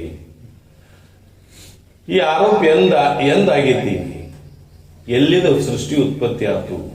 ಹೆಂಗ್ ಉತ್ಪತ್ತಿ ಆಯ್ತು? ಹಿಂಗೆ ನಾವು ವಿಚಾರ ಮಾಡೋದ್ರಿಂದ ಏನು ಉಪಯೋಗ ಐತಿ ಅಂತಂದ್ರೆ ಇದರಿಂದ ಯಾವ ಪ್ರಯೋಜನನೂ ಇಲ್ಲ. ಹೆಂಗಂದ್ರೆ ಒಂದು ದೃಷ್ಟಾಂತ. ಶುಭ್ರ ವಸ್ತ್ರದ ಮೇಲೆ ತೈಲದ ಚಿಹ್ನೆಯನ್ನು ಕಂಡ ಪುರುಷನು ಅದರ ನಿವೃತ್ತಿ ಉಪಾಯವನ್ನು ಯೋಚಿಸಬೇಕಲ್ಲದೆ ಎಂದಿನದು ಯಾಕೆ ಬಿದ್ದಿತು ಎಂಬ ವಿಚಾರದಿಂದ ಯಾವ ಪ್ರಯೋಜನವೂ ಸಿದ್ಧಿಸಲಾರದು. ಒಂದು ಬಿಳಿ ಅರಿವೈತಿ, ಅದ್ರ ಮೇಲೆ ತೈಲದ ಚಿಹ್ನೆ ಅಂದ್ರೆ ಎಣ್ಣೆ ಕಲಿ ಬಿದ್ದೈತಿ. ಆ ಹೆಣ್ಮಗಳು ಏನ್ ಮಾಡಬೇಕು? ಅದನ್ನು ತೊಳಿಬೇಕಲ್ಲ. ಅದನ್ನ ಬಿಟ್ಟ ಇದು ಯಾವಾಗ ಬಿತ್ತು? ಆಗ ಸಮಯ ಯಾವ್ದಿತ್ತು? ಮುಂಜಾನೆ ಇತ್ತು, ಸಾಯಂಕಾಲ ಇತ್ತು, ಮಧ್ಯಾಹ್ನ ಇತ್ತು, ಅಥವಾ ಮೂರ್ತಿ ಯಾವ್ದಿತ್ತು? ವಾರ ಯಾವ್ದಿತ್ತು? ವಾರ ಯಾವುದು? ತಿಥಿ ಯಾವುದು? ನಕ್ಷತ್ರ ಯಾವುದು? ಯೋಗ ಯಾವುದು? ಕರ್ಣ ಯಾವ್ದು? ಹಿಂಗೆ ವಿಚಾರ ಮಾಡ್ಕೋತ ಹೋಗ್ತದೆ. ಯಾವಾಗ ಬಿತ್ತು? ಹಿಂಗೆ ಅದು ಯಾಕೆ ಬಿತ್ತು? ಇದು ಎಲ್ಲಿದು ಬಿತ್ತು? ಹಿಂಗೆಲ್ಲ ವಿಚಾರ ಮಾಡ್ಕೋತಾದ್ರೆ ಅದು ನಿವೃತ್ತಿ ಆಕೈತೇನ? ನಿವೃತ್ತಿ ಉಪಾಯ ಏನ್ ಬೇಕೋ ಅದನ್ನು ಮಾಡಬೇಕೆ ವಿನಃ ಎಂದಿಂದು ಯಾಕೆ ಬಿತ್ತು ಅನ್ನೋ ವಿಚಾರದಿಂದ ಏನಾಗುದಿಲ್ಲ. ತೈಲದ ಚಿಹ್ನೆ ನಿವೃತ್ತಿ ಆಗುದಿಲ್ಲ. ಆದ್ದರಿಂದ ಇಲ್ಲಿ ಹೆಂಗಿರ್ಬೇಕು ಅಂದ್ರೆ ಅದನ್ನ ನಿವೃತ್ತಿ ಉಪಾಯ ಮಾಡಬೇಕು ವಿನಃ ಅಂದ್ರೆ ವಿಚಾರ ಮಾಡಬಾರ್ದು. ಇದು ಹೆಂಗ ಅಂದ್ರೆ ಒಬ್ಬ ಗಿಡದ ಬುಡ ಕೂತಿದ್ರಿ. ಒಬ್ಬ ಗಿಡದ ಬುಡ ಕೂತಿದ್ದ. ಕೂತಾಗ ನೆಳಿ ಕೂತಿದ್ದ. ಅಕಸ್ಮಾತ್ ಆಗಿ ಅವನ ತೊಡಿ ಮೇಲೆ ಏನಾದ್ರಿ ಒಂದು ಸರ್ಪ ಬಿತ್ತು. ಬಿದ್ದ ಕೂಲಿ ಅವ ಏನ್ ಮಾಡಬೇಕು? ಈಗ ಬಿದ್ದೈತೆ ಅಂದ್ರೆ ಟೈಮ್ ಎಷ್ಟೈತಿ ಅಂತ ಟೈಮ್ ನೋಡ್ಬೇಕು. ಮುಂದೆ ಈ ಟೈಮ್ದಾಗ ಗಳಿಗೆ ಯಾವ್ದೈತಿ, ನಕ್ಷತ್ರ ಯಾವ್ದೈತಿ, ಇದು ಇವನ್ನೆಲ್ಲ ವಿಚಾರ ಮಾಡಿ ಇದು ಯಾಕೆ ಬಿತ್ತು ಅಂತ ಹಿಂಗೆ ವಿಚಾರ ಮಾಡ್ಕೊಂಡು ಕೂತ್ರೆ ಏನಾಕೈತ್ರಿ? ಅದು ಕಡದು ಹೋಗ್ಬಿಡ್ತದೆ. ನೀವೇನ್ ಮಾಡ್ಬೇಕು? ತಕ್ಷಣ ಅದನ್ನ ನಿವೃತ್ತಿ ಮಾಡಿದ ಕರೆಕ್ಟ್ ಆಯ್ತು. ಇಲ್ಲಿಕ್ಕೆ ಅದು ಎಂದಿಂದು ಯಾಕೆ ಬಿತ್ತು ಅಂದ್ರೆ ಹಂಗಿಲ್ಲಿ ಈ ಪ್ರಪಂಚ ಎಂದಿಂದು ಯಾಕೆ ಆತು ಅಂತ ಹೇಳಿ ನಿರೂಪಣೆ ಮಾಡಕ್ ಹೋದ್ರ ಸ್ವತಃ ವೇದಗಳೇ ಸರಿ. ವೇದಗಳೇ ಅದ್ರ ನಿರೂಪಣೆ ಮಾಡುವ ಉದ್ದೇಶ ಇಲ್ಲ. ಇಲ್ಲಿ ಜಗತ್ತಿನ ಆರೋಪ ಮಾಡಿದ್ದೆ ಅದಕ್ಕೆ ಮಾಡಿದ್ದಿ, ಅಪವಾದ ಮಾಡೋ ಸಂಬಂಧ ಆರೋಪ ಮಾಡಿದ್ದಿ. ವೇದಗಳಲ್ಲಿ ನೀವು ನೋಡ್ಬೋದು, ಕೆಲವು ವೇದಗಳಲ್ಲಿ 3 ಭೂತಗಳ ಉತ್ಪತ್ತಿ ಹೇಳ್ತಾರೆ, ಕೆಲವು ಉಪನಿಷತ್ತುಗಳಲ್ಲಿ 4 ಭೂತ ಹೇಳ್ತಾರೆ, ಕೆಲವು ಉಪನಿಷತ್ತುಗಳಲ್ಲಿ 5 ಭೂತ ಹೇಳ್ತಾರೆ. ಸೃಷ್ಟಿ ಆರಂಭನ ಸರಿಯಾಗಿ ಮಾಡಿಲ್ಲ ವೇದಗಳು. ಸರಿಯಾಗಿ ಅಂದ್ರೆ ಅದ್ರ ನಿರೂಪಣೆ ಮಾಡಲಿಲ್ಲ. ಯಾಕೆ ಸರಿಯಾಗಿ ಮಾಡಿಲ್ಲ? ವೇದಗಳ ಸೃಷ್ಟಿ ಉತ್ಪತ್ತಿಗೆ ಹೇಳಕ್ ಹೊಂಟಿಲ್ಲ. ವೇದಗಳು ಏನ್ ಹೇಳಕ್ ಹೊಂಟಾವೋ ತನ್ನ ಸ್ವರೂಪ ಜ್ಞಾನ ಮಾಡಿ ಕೊಡಕ್ ವೇದಗಳ ಅಭಿಪ್ರಾಯ ಐತಿ ವಿನ ಸೃಷ್ಟಿ ನಿರೂಪಣೆ ಮಾಡೋದ್ರಲ್ಲಿ ವೇದದ ಅಭಿಪ್ರಾಯ ಇಲ್ಲ. ಅದಕ್ಕೆ ಅಲ್ಲಿ ಹಂಗ ಇಲ್ಲಿ ಹಿಂಗ ಯಾಕೆ ಹೇಳ್ಯಾರಂದ್ರೆ ಒಟ್ಟು ಆರೋಪ ಮಾಡೋ ಸಂಬಂಧ ಹೇಳಿದ್ದೆ ವಿನ ಆ ಸೃಷ್ಟಿ ನಿರೂಪಣೆ ಮಾಡಕ್ ಹೇಳಕ್ ಹೋಗಿಲ್ಲ. ಯಾಕೆ ಹೇಳಕ್ ಹೋಗಿಲ್ಲ ಅಂದ್ರೆ ಅಲ್ಲಿ ವಿಚಾರ ಸಾಧು ನಿಶ್ಚಂದಾಚಾರ್ಯ ಬರ್ತಾರ, ಈ ಮಾಯೆ ಕಾರ್ಯ ತಿಳಿತೇನಂದ್ರೆ ಅಚಿಂತ್ಯ ವೇದ್ಯವಾದದ್ದು. ಇದು ಯಾವ ಚಿಂತನಕ್ಕೆ ವಿಷಯ ಆದದ್ದಲ್ಲ ಮಾಯೆ ಕಾರ್ಯ. ಒಂದ್ ವೇಳೆ ಮಾಯೆ ಕಾರ್ಯ ನೀವು ವಿಚಾರ ಮಾಡ್ತಾನ ಅಂತಕೊಂಡ್ರ ಅಜಕಲ್ಪ ಕೋಟಿ ವರ್ಷಗಳಾದರೂ ಸಹಿತ ಏನಾಗುವುದಿಲ್ಲ, ಮಾಯೆ ಕಾರ್ಯದ ತಿಳಿಯುವುದಿಲ್ಲ. ಆದ್ದರಿಂದ ಇದು ಎಂದಿಂದು ಯಾಕೆ ಬಿತ್ತು ಏನಾಯ್ತು ಅನ್ನೋ ವಿಚಾರ ಮಾಡೋದ್ರಿಂದ ಯಾವ ಪ್ರಯೋಜನ ಸಿದ್ಧಿಸ್ತೈತೆ ಅಂದ್ರೆ ಸಿದ್ಧಿಸಿಲ್ಲ. ಆದ್ದರಿಂದ ವೇದಗಳಲ್ಲಿ ಆದ್ರೂ ಸಹಿತ ಅದರ ಉತ್ಪತ್ತಿ ಹೇಳುವುದೇ ಉದ್ದೇಶ ಇಲ್ಲ ನಮ್ದು. ಅಲ್ಲಿ ಅದ್ರ ಸಹಿತ ಎದಕ್ ಮಾಡ್ಯಾರಿ ಆರೋಪ ಅದನ್ನ ನಾಶ ಮಾಡೋ ಸಂಬಂಧ ಹೇಳುದು. ಅಪವಾದ ಮಾಡೋದಂದ್ರೆ ಕ್ರಮ ಹೇಳ್ಕೋತ ಅದನ್ನ ಮತ್ತೆ ಅದೇ ಅದ್ವಿತೀಯ ಬ್ರಹ್ಮದಲ್ಲೇ ಲಯ ಮಾಡೋ ಸಂಬಂಧ ಹೇಳುದು ವಿನ ಇದ್ರ ಉತ್ಪತ್ತಿ ಹೇಳೋ ಉದ್ದೇಶ ಇಲ್ಲ. ಹೆಂಗಂದ್ರೆ ಒಂದು ಮದ್ದಿನ ಆಣಿ ಎತ್ತು ಮಾಡ್ತಾರ, ಆಣಿ ಮಾಡ್ತಾರಲ್ಲ, ಅಥವಾ ಲಕ್ಷ್ಮೀ ಅಟಂಬ ಅಂಬುದು ನಿಮ್ಗೆ ಗೊತ್ತೈತಿಲ್ಲ, ಇರ್ತಾವ್ರಿ ಲಕ್ಷ್ಮಿ ಕೈ ಎಷ್ಟಿರ್ತಾವ್ರಿ. ನೀವೇನ ಪಟಾಕಸಿಗೆ ನೀವು ನೋಡ್ರಿ 2 ಕೈ ಇದ್ ಲಕ್ಷ್ಮಿ ಇರ್ತಾವ, 4 ಕೈ ಇದ್ ಲಕ್ಷ್ಮಿ ಇರ್ತಾವ, 6 ಕೈ ಇದ್ದಾಕಿನ ಇರ್ತಾವ, 8 ಕೈ ಇದ್ದಾಕಿನ ಇರ್ತಾವ. ಅವ್ರ ಲಕ್ಷ್ಮಿನೇ ಹೆಂಗದ ಹಂಗ ಪ್ರಿಂಟ್ ಮಾಡ್ಬೇಕಂತ ವಿಚಾರ ಇಲ್ಲ ಅವ್ರು. ಆ ಲಕ್ಷ್ಮಿನ ಏನ್ ಅನ್ಸುದು ಡಮ್ ಅನ್ಸುದು ಆಗ್ತೈತೆ. ಎದಕ್ ಮಾಡಾಕತ್ತಾರ ಅದನ್ನ ಡಮ್ ಅನ್ಸು ಸಂಬಂಧ ಮಾಡಾಕತ್ತಾರ. ಅದಕ್ಕೆ ಅದು 8 ಕೈ 8 ಕೈ ಲೆಕ್ಕಿಲ್ಲ ಅವ್ರಿಗೆ. ಅದಕ್ಕೆ ವಿಚಾರ ಸಾಗದ ಕೊಟ್ಟಾರ. ಒಂದು ಮದ್ದಿನ ಆನಿ ಮಾಡ್ಯಾನ, ಆನಿ ಅದು ಕಾಲ, ಆನಿಗೆ 4 ಕಾಲು ಇರ್ತಾವ, ಬಾಲ್ ಇರ್ತಾವ, ಸೊಂಡ್ ಇರ್ತೈತಿ. ಅದು ಕಾಲು ಅಂಕಾತು, ಬಾಲ ಅಂಕಾತು, ಸೊಂಡೆ ಅಂಕಾತು, ಇದನ್ನ ನೋಡುದಿಲ್ಲ. ಎದಕ್ ಮಾಡ್ಯಾನವ ಡಮ್ ಅನಿಸೋ ಸಂಬಂಧ ಮಾಡ್ಯಾನ, ನಾಶಿ ಮಾಡೋ ಸಂಬಂಧ ಆನಿ ಮಾಡ್ಯಾನ ಮದ್ದಿನ ಆನಿ. ಹಂಗೆ ಸರ್ವ ವೇದಗಳು ಏನ್ ಆಗ್ತವೆ ಅಂದ್ರೆ ಸರ್ವ ಸೃಷ್ಟಿಯನ್ನ ಹೇಳೋ ಉದ್ದೇಶ ಇಲ್ಲ. ಮತ್ತೆ ಅಲ್ಲಿ ಹಂಗೆ ಹೇಳಿದ್ರು ಇಲ್ಲಿ ಹಿಂಗೆ ಹೇಳಿದ್ರು ಯಾಕೆ ಹೇಳ್ಯಾರ ಅಂದ್ರೆ ಅದನ್ನ ನಾಶ ಮಾಡೋ ಸಂಬಂಧ ಅಂದ್ರೆ ಅದನ್ನ ಅಪವಾದ ಮಾಡೋ ಸಂಬಂಧ ವೇದಗಳಿಗೆ ಹೇಳ್ಯಾವಿನ. ಒಂದೇ ತರ ಯಾಕೆ ಹೇಳಿಲ್ಲ ಅಂದ್ರೆ ಅಪವಾದ ಮಾಡೋ ಸಂಬಂಧ ಹೇಳ್ಯಾರವಿನ ಅದನ್ನ ನಿರೂಪಣೆ ಮಾಡೋದು ಏನಾಗಲ್ಲ, ವೇದಗಳ ತಾತ್ಪರ್ಯ ಇಲ್ಲ. ಆದ್ದರಿಂದ ಏನಾಗೈತ್ರಿ ಅಂದ್ರ ಮಾಯೆ ಕಾರ್ಯ ತಿಳಿತಾರ ಅಂದ್ರ ಅಜಕಲ್ಪ ಕೋಟಿ ವರ್ಷಗಳಾದ್ರೂ ಸಹಿತ ಏನಾಗುದಿಲ್ಲ, ತಿಳಿಯಾಕ ಬರುವುದಿಲ್ಲ. ಅಜಕಲ್ಪ ಕೋಟಿ, ಅಜ ಎಷ್ಟು ಹೇಳ್ತೀವಿ ನಾವು, 4 ಯುಗಗಳು ಕೂಡಿದ್ರೆ ಮಹಾಯುಗ. ಅಂತ 1000 ಮಹಾಯುಗದಾಗ ಬ್ರಹ್ಮಗ ಒಂದು ಹಗಲಿ, ಅವನ ಆಯುಷ್ಯ ಅದಕ್ಕೊಂದು ಅಜ ಆತಾರು. ಮುಂದೆ ವಿಷ್ಣುವಿನ ಆಯುಷ್ಯಕ್ಕೆ ಕಲ್ಪತಾರು. ಅವನದೇನು ಒಂದು ಆಯುಷ್ಯ ಇದ್ಲ, ಆ ಒಂದು ಆಯುಷ್ಯನ ವಿಷ್ಣು ಒಂದು ನಿಮಿಷನ ಹೇಳ್ತಾರೆ. ಅವನಿಗೆ ಆಯುಷ್ಯ ಆದಾಗ ಕಲ್ಪ ಹೇಳ್ತಾರೆ.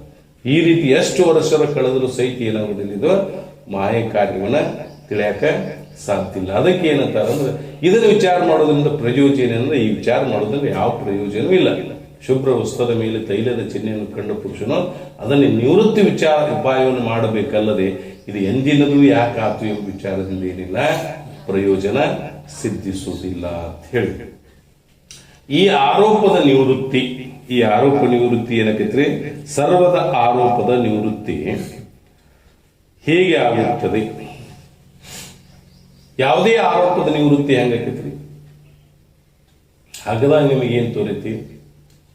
ಹಾಂಗ್ ತೋರೈತಿ ಅಥವಾ ಮೋಟ್ ಬಂದ ಕಳ್ಳ ತೋರೈತಿ ತಿಳ್ಕೊರಿ. ಆ ತೋರಿದ ಆರೋಪ ನಿವೃತ್ತಿ ಆಗ್ಬೇಕಾರೆ ಹೆಂಗಾಕೈತಿ? ಶಬಾಷ್. ಅದಕ್ಕೆ ಏನ್ ಬೇಕ್ರಿ? ಅಧ್ಯಸ್ಥ ಆಶ್ರಯ ರೂಪ ಅಧಿಷ್ಠಾನ ಜ್ಞಾನ ಆತು ಅಂದ್ರೆ ಏನಾಕೈತಿ?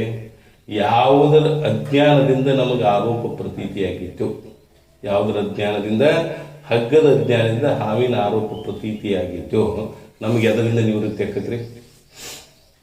ಯಾವುದರ ಜ್ಞಾನ ಆತು ಅಂದ್ರೆ ಅದರ ವಿದ್ಯೆ ನಿವೃತ್ತಿ ಆಕತಿ. ಯಾವುದರ ಅಜ್ಞಾನದಿಂದ ಆರೋಪ ಆಗೈತೆ ಅದರ ಜ್ಞಾನ ಆದ್ರೆ ಅದರ ವಿದ್ಯೆ ನಿವೃತ್ತಿ ಆಕತಿ. ಹಿಂಗೆ ನೇಮ ಐತಿ. ನಮ್ಗೆ ಹಗ್ಗದೊಳಗೆ ಹಾವು ತೋರೈತಿ ಹಗ್ಗದೊಳಗೆ ಹಾವು ತೋರೈತಿ. ಯಾಕೆ ತೋರೈತಿ? ಹಗ್ಗದ ಅವಿದ್ಯೆ ಇರುವುದರಿಂದ. ಮತ್ತೆ ಎದರ ಜ್ಞಾನದಿಂದ ನಿವೃತ್ತಿ ಆಕತಿರೋದು? ಎದರ ಜ್ಞಾನದಿಂದ ನಿವೃತ್ತಿ? ಹಗ್ಗ ಜ್ಞಾನದಿಂದ. ಯಾವ ಹಗ್ಗ ಜ್ಞಾನದ ಹಾವು ತೋರೈತಿ ಆ ಹಗ್ಗ ಜ್ಞಾನದಿಂದ, ಎಲ್ಲರೂ ಬೇರೆ ಕಡೆ ಇದ್ದ ಹಗ್ಗ ಜ್ಞಾನದಿಂದ ಎಲ್ಲಿ ಆರೋಪ ಆಗಿತ್ತು, ಎಲ್ಲಿ ಯಾವ ವಸ್ತುವಿನ ಅಜ್ಞಾನ ತೋರುತ್ತೆ ಅದೇ ವಸ್ತು. ಇಲ್ಲಿ ಹಗ್ಗ ಇದನ್ನ ಬೇಡ್ರಿ, ಬೇರೆ ಹಗ್ಗ ನೋಡಿದ್ರೆ ಅಕ್ಕತೆ ನಾವು ಅದೇ ಯಾವ ಅಜ್ಞಾನ ಆ ಹಗ್ಗದ ಅಜ್ಞಾನ ತೋರೈತಿ, ಅದರ ಜ್ಞಾನದಿಂದ ಹೆಂಗೆ ನಿವೃತ್ತಿ ಆಕತ್ತೋ. ಈ ಸರ್ವ ಜಗತ್ತಿನ ಆರೋಪ ಎದರಿಂದ ಆಗೈತಿ? ಬ್ರಹ್ಮದ ಅಜ್ಞಾನದಿಂದ ಸರ್ವ ಜಗತ್ತಿನ ಆರೋಪ. ಕಾರಣ ಜ್ಞಾನ ಹೇಳಿದಿಲ್ಲ, ಮೂಲ. ಯಾವ್ದು ಬ್ರಹ್ಮಜ್ಞಾನ ಇಲ್ಲದಿದ್ದರಿಂದ, ಆತ್ಮಜ್ಞಾನ ಇಲ್ಲದಿರೋದ್ರಿಂದ ನಮಗೆ ಅಜ್ಞಾನ ಆರೋಪ ತೋರೈತಿ. ಆ ಯಾವುದರ ಅಜ್ಞಾನದಿಂದ ತೋರೈತಿ? ಆತ್ಮ ಅಥವಾ ಬ್ರಹ್ಮದ ಅಜ್ಞಾನ ತೋರೈತಿ.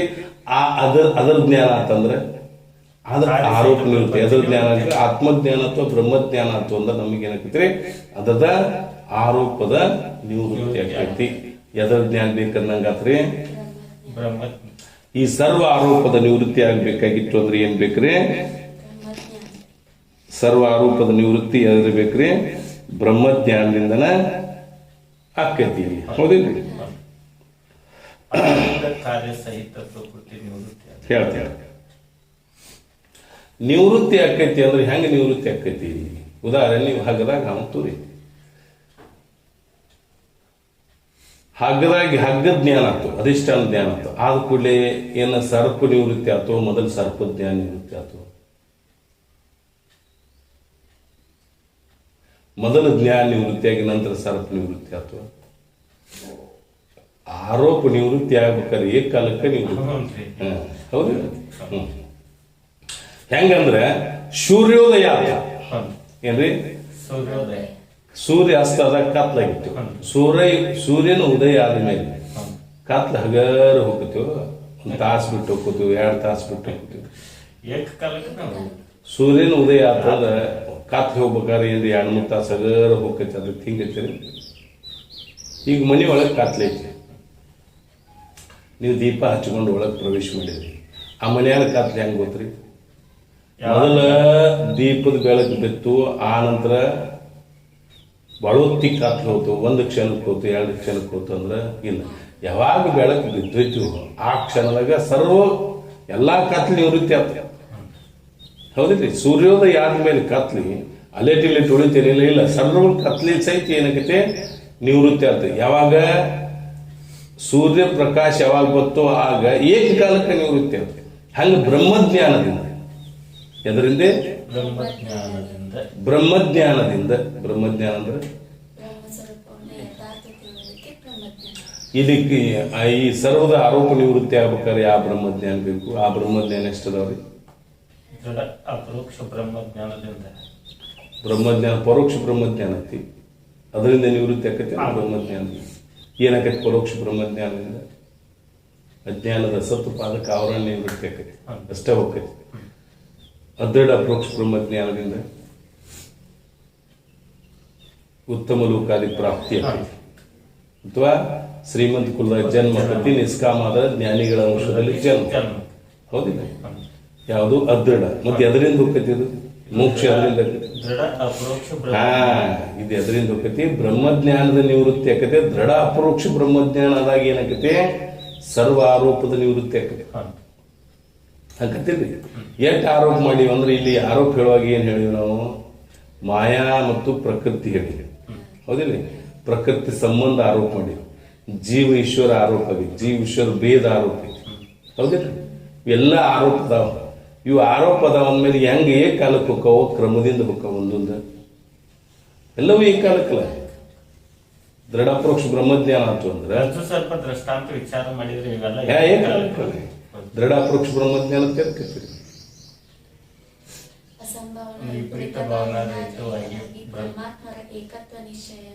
ದೃಢ ಅಪರೋಕ್ಷ ಬ್ರಹ್ಮಜ್ಞಾನ. ಅದರಿಂದ ಯಾವಾಗ ದೃಢ ಅಪರೋಕ್ಷ ಬ್ರಹ್ಮಜ್ಞಾನ ಆಯ್ತು ಆಗ ಏನ್ ಮಾಡ್ತಾರೆ? ಕಾರ್ಯ ಸಹಿತ ಪ್ರಕೃತಿ ನಿವೃತ್ತಿ. ಕಾರ್ಯ ಸಹಿತ ಪ್ರಕೃತಿ. ತದನಂತರ ಪ್ರಕೃತಿ ಮತ್ತು ಬ್ರಹ್ಮದ ಸಂಬಂಧ ನಿವೃತ್ತಿ. ತದನಂತರ ಜೀವಭಾವ ಈಶ್ವರ ಭಾವ ನಿವೃತ್ತಿ. ಜೀವ ಈಶ್ವರ ನಿವೃತ್ತಿ ಹೇಳಿಲ್ಲ. ಇಲ್ಲೊಂದು ಜೀವ ಈಶ್ವರ ನಿವೃತ್ತಿ ಹೇಳಿದ ಸ್ವರೂಪ ಆತ್ಮ ಮತ್ತು ಬ್ರಹ್ಮಚೇತನ ನಿವೃತ್ತಿ ಹೇಳಿದಂಗೆ ಅವು ಅದಾವಿಲ್ಲ. ಜೀವ ಈಶ್ವರ ಸ್ವರೂಪದಲ್ಲಿ ಊಟ ಚೇತನ ಅಂತೇಳಿ ಬ್ರಹ್ಮಚೇತನ ಅಂತ. ಜೀವ ಈಶ್ವರ ನಿವೃತ್ತಿ ಹೇಳ್ತಾರೆ ಅಂದ್ರೆ ಭಾವ ನಿವೃತ್ತಿ. ಜೀವ ಈಶ್ವರ ಪ್ರಕೃತಿ ಸಂಬಂಧ, ಬ್ರಹ್ಮದ ಸಂಬಂಧ ನಿವೃತ್ತಿ. ಜೀವ ಈಶ್ವರ ಭಾವ ನಿವೃತ್ತಿ. ಜೀವ ಮತ್ತು ಈಶ್ವರ ಭಾವ ನಿವೃತ್ತಿ. ಭಾವ ಅಂದ್ರೆ ಸ್ವರೂಪದಾಗ ಅಲ್ಲಿ ಸಾಕ್ಷಿ ಚೇತನದ ಅವಸೈತಿ ಏನಾಗಬೇಕಾಗೈತಿ? ಬಾಧ ಹಾಕ್ಸ್ಕೊಡ್ಬೇಕು. ಇಲ್ಲಿ ಭಾವ ನಿವೃತ್ತಿ. ಭಾವ ಅಂದ್ರೆ ಹೆಂಗ್ ಹೇಳ್ತೀರಿ ನೀವು? ಅವಿಕೃತ ಕೌಂತೆಮೇ ರಾಧೀಪುತ್ರ ಪತೀತಿ ಸಚ್ಚಿದಾನಂದ ಘನ ಬ್ರಹ್ಮಮೇ ಜೀವ ಭಾವ ತೀರೀತಿ. ಜೀವ ಭಾವ ಹೆಂಗ್ ಬಂದೈತಿ ಅಂದ್ರೆ, ಕರ್ಣ ಯಾರ ಮಗ? ರಾಧೆ ಮಗನು, ಕುಂತಿ ಮಗನು. ಪರಂತು ಅವ ಏನ್ ತಿಳ್ಕೊಂಡನು? ಮತ್ ಕುಂತಿ ಮಗ ಅಂತ ಯಾಕೆ ತಿಳ್ಕೊಳ್ಳಿಲ್ಲ? ಯಾರು? ದುರ್ವಾಸ ಮುನಿಗಳ ಬಂದು ಉಪಚಾರ ಮಾಡಿದ ಕೂಡಲೇ ಅವ್ರೊಂದು ಮಂತ್ರ ಹೇಳ್ತೇನೆ ನನಗೆ ತಂಗಿ ಅಂತ. ನೀವು ಉಪಚಾರ ಮಾಡಿದ್ದು, ನೀ ನನಗೆ ಉಪಚಾರ ಮಾಡಿದ್ದು ಏನಾಗೈತೆ ಅಂದ್ರೆ ಭಾಳ ಸಂತೋಷ ಆಗೈತಿ. ನಾನು ನಿನ್ಗೆ ಏನು ಮಾಡ್ತಾನೋ ಒಂದು ಮಂತ್ರ ಹೇಳ್ತಾನೋ, ನಿನಗೆ ಯಾವಾಗ ಇಚ್ಛೆ ಆಕೈತೆ ಆ ಮಂತ್ರ ಹಂಗಂದ್ರೆ ಪುತ್ರ, ನಿನಗೆ ಇಚ್ಛಿತ ಪುತ್ರಗಳ ಆ ದೇವತೆ ಮಂತ್ರ, ಆ ದೇವತೆಯಿಂದ ಪುತ್ರ ಉತ್ಪತ್ತಿ ಆಕೈತೆ ಅಂತ ಹೇಳಿ ಹೋದ ಕೂಡಲೇ ಸುಮ್ಮನೆ ಇರ್ಬೇಕಲ್ಲ. ಅದಕ್ಕೆ ಹೆಣ್ಮಕ್ಳ ಬುದ್ಧಿ ನೋಡೋಣ, ಟೆಸ್ಟ್ ಮಾಡೋಣ ಅಂತ ಹೇಳಿ ಅಂದ್ಲಂತ. ಅಂದ ಕೂಡಲೇ ಕರ್ಮ ಹುಟ್ಟಿದ ಅಂತ ಬರ್ತದೆ. ಇದಕ್ಕೆ ಮತ್ತೆ ಇಲ್ಲ ಹಂಗೆ ಹುಟ್ಟಿಲ್ಲ ಬೇರೆ ರೀತಿ ಹಿಂಗೆ ಐತಿ ಇರಲಿ. ಹುಟ್ಟಿದ ಕೂಡಲೇ ಆ ಕರ್ಣನ್ ಬಿಡ್ತಾಳು, ಮತ್ತು ನಂತರ ನದಿ ಒಳಗೆ ಬಿಡ್ತಾಳು. ಹೋಗಿ ಕಾಲಾಂತರದಲ್ಲಿ ಆ ರಾಧೆ ಕೈಯಾಗಿ ಸಿಗ್ತಾಳು. ಆ ರಾಧೆಯನ್ನು ಜೋಪಾನ ಮಾಡಿರ್ತಾಳು. ಅಂದಮೇಲೆ ಕರ್ಣ ಏನ ತಿಳ್ಕೊಂಡನವ, ನಾನು ರಾಧೆಯ ಪುತ್ರ ಅಂತಕ್ಕಂಥ ತಿಳುವಳಿಕೆ ಯಾರಿಗೈತಿ, ಭಾವ ಯಾರಿಗೈತಿ? ಅವ್ ರಾಧೆ ಪುತ್ರನ ಭಾವ ಒಟ್ಟ ಆಗೈತಿ. ಭಾವ ಒಟ್ಟ ರಾಧೆ ಪುತ್ರ ಆಗೈತಿ, ಅವೇನು ರಾಧೆ ಪುತ್ರನ ಅಲ್ಲ. ಆ ಭಾವ ಯಾವಾಗ ಹೋತು, ಕೃಷ್ಣ ಮತ್ತು ಕುಂತಿ ಬಂದ. ಕೃಷ್ಣ ಹೇಳ್ತಾರ, ಕುಂತಿ ಕೃಷ್ಣ ಹೇಳ್ತಾರ, ನೀ ಏನಲ್ಲ ರಾಧೆ ಪುತ್ರ ಅಲ್ಲೂ, ನೀನು ಒಬ್ಬ ಕುಂತಿ ಮಗ, ಯಾಕೆ ಇವ್ರ ಜೋಡಿ ಇಟ್ಟು ವಿರೋಧ ಮಾಡ್ತೀಯ ಅಂತ ತಾನೆ ಅವನು ಕೆಲಸ ತಾಲ್ಸ್ಕೊಳಕ್ ಹೇಳ್ತಾನ. ಅವನು ಇವ್ರ ಜೋಡಿ ಇಟ್ಟು ಯಾಕೆ ಜಗಳ ಆಗ್ತಿ, ವಿಚಾರ ಮಾಡಿದ್ರೆ ನೀನು ಏನದೇ ಪಾಂಡವನದಿ, ನೀನು ಕುಂತಿ ಪುತ್ರನ. ಆಗ ಅವನಲ್ಲಿ ಏನಾಯ್ತು ಅಂದ್ರ ರಾಧೆ ಪುತ್ರನ ಸ್ವರೂಪದ ನಿವೃತ್ತಿ ಆಗ್ತಾನ. ಇಲ್ಲ, ನಾ ಮಗ ಹೌದು, ಮಗ ಅಲ್ಲ ಅನ್ನೋದು ನಿವೃತ್ತಿ ಆಗ್ಲಿಲ್ಲ. ಮಗ ಹೌದು, ಯಾರ ಮಗ ಅಲ್ಲ? ರಾಧೆ ಪುತ್ರ ಅಲ್ಲ, ರಾಧೆ ಮಗ ಅಲ್ಲ, ನಾ ಕುಂತಿ ಮಗ. ಮಗ ನಿವೃತ್ತಿ ಅದನ್ನ ಸ್ವರೂಪ ಇಲ್ಲ, ಪುತ್ರದಾನ. ಆದ್ರೆ ಯಾರ ಭಾವ ಗೊತ್ತು? ರಾಧೆ ಭಾವ ಹೋಗಿ ಕುಂತಿ ಭಾವ ಹೆಂಗ್ ಗೊತ್ತು? ಅವಿಕೃತ ಕೌಂತೆಮೆ ರಾಧೆ ಪುತ್ರ ಪ್ರತೀತಿ ಸಚ್ಚಿದಾನಂದ ಗಣ ಬ್ರಹ್ಮಮೇ ಜೀವ ಭಾವ ತ್ರೀರಿ. ಸಚ್ಚಿದಾನಂದ ಇವು ಜೀವ ಭಾವ ಇತ್ತು. ಯಾವಾಗ ಆ ಗುರುಗಳು ಉಪದೇಶ ಮಾಡಿದ್ರೆ ನೀನೇ ಬ್ರಹ್ಮದಿ ಅಂದ್ಕೂಲೆ ಆಗೇನಾದ್ರೆ ಬ್ರಹ್ಮ ಭಾವ ಹೋಗ್ತು. ಬ್ರಹ್ಮಜ್ಞಾನದಾಗ ಏನಾಗಿದೆ, ಜೀವ ಭಾವ ಈಶ್ವರ ಭಾವ ನಿವೃತ್ತಿ ಆಗುತ್ತೆ. ಭಾವ ನಿವೃತ್ತಿ ಆಗತ್ತೆ, ಜೀವ ಈಶ್ವರ ನಿವೃತ್ತಿ ಆಗುದಿಲ್ಲ. ಜೀವ ಭಾವ ಈಶ್ವರ ಭಾವ ನಿವೃತ್ತಿ ಆದ್ರೆ ಜೀವ ಈಶ್ವರ ಭೇದ. ಜೀವ ಭಾವ ಈಶ್ವರ ಭಾವ ಹೋತಂದ್ರ ಅಲ್ಲಿ ಜೀವ ಈಶ್ವರ ಭೇದ ಉಳಿತೈತಿ ಅಂದ್ರೆ ಜೀವ ಈಶ್ವರ ಭೇದ. ಜೀವ ಈಶ್ವರ ಭೇದ ನಿವೃತ್ತಿಯಾಗಿ ತದನಂತರ ಬಂಧ ನಿವೃತ್ತಿ. ಬಂದಂದ್ರ ನೀವು ಬಂಧಕ್ಕೆ ಒಳಪಟ್ಟಿದ್ದಲ್ಲ ಜೀವ. ಅವು ಸರ್ವಜ್ಞದಾನ ನಿತ್ಯ ಮುಕ್ತದ, ನೀವು ಮುಕ್ತಿ ಇದ್ದಿದ್ದಿಲ್ಲ, ಬಂದಿತ್ತು. ಕರ್ಮಾನುಸಾರವಾಗಿ ಬಂಧಕ್ಕೆ ನೀವು ಒಳಪಟ್ಟಾನ, ಇವ್ಗೆ ದುಃಖ ಇತ್ತು. ಆ ಬಂಧ ನಿವೃತ್ತಿಯಾಗಿ ಇವ್ಗೆ ಏನಾಗತ್ರಿ, ಮೋಕ್ಷ. ಪರಮಾನಂದ ಪ್ರಾಪ್ತಿ ರೂಪ ಮೋಕ್ಷವಾಗುತ್ತದೆ. ಎದರಿಂದ ಆಕೈತಿದು? ಸರ್ವ ಆರೋಪದ ನಿವೃತ್ತಿ ಆಗ್ಬೇಕಾದ್ರೆ ಏನ್ರಿ, ಬ್ರಹ್ಮಜ್ಞಾನ ಬೇಕು. ಅದ್ ಹಿಂಗಾಕೈತಿ. ಮಾಯಾ ಮತ್ತು ಅವಿದ್ಯೆ ನಿವೃತ್ತಿ, ಕಾರ್ಯ ಸಹಿತ ಪ್ರಕೃತಿ ಇರ್ತದೆ. ನಂತರ ಪ್ರಕೃತಿ ಮತ್ತು ಬ್ರಹ್ಮದ ಸಂಬಂಧ ನಿವೃತ್ತಿ ಆದ ನಂತರ ಜೀವೇಶ್ವರ ಭಾವ, ತದನಂತರ ಜೀವೇಶ್ವರ ಭೇದ ನಿವೃತ್ತಿಯಾಗಿ ಬಂಧ ನಿವೃತ್ತಿಯಾಗಿ ಪರಮಾನಂದ ಪ್ರಾಪ್ತಿ ರೂಪ ಮೋಕ್ಷ ಉಂಟಾಗುತ್ತದೆ. ಮೋಕ್ಷ ಅಂದ್ರೆ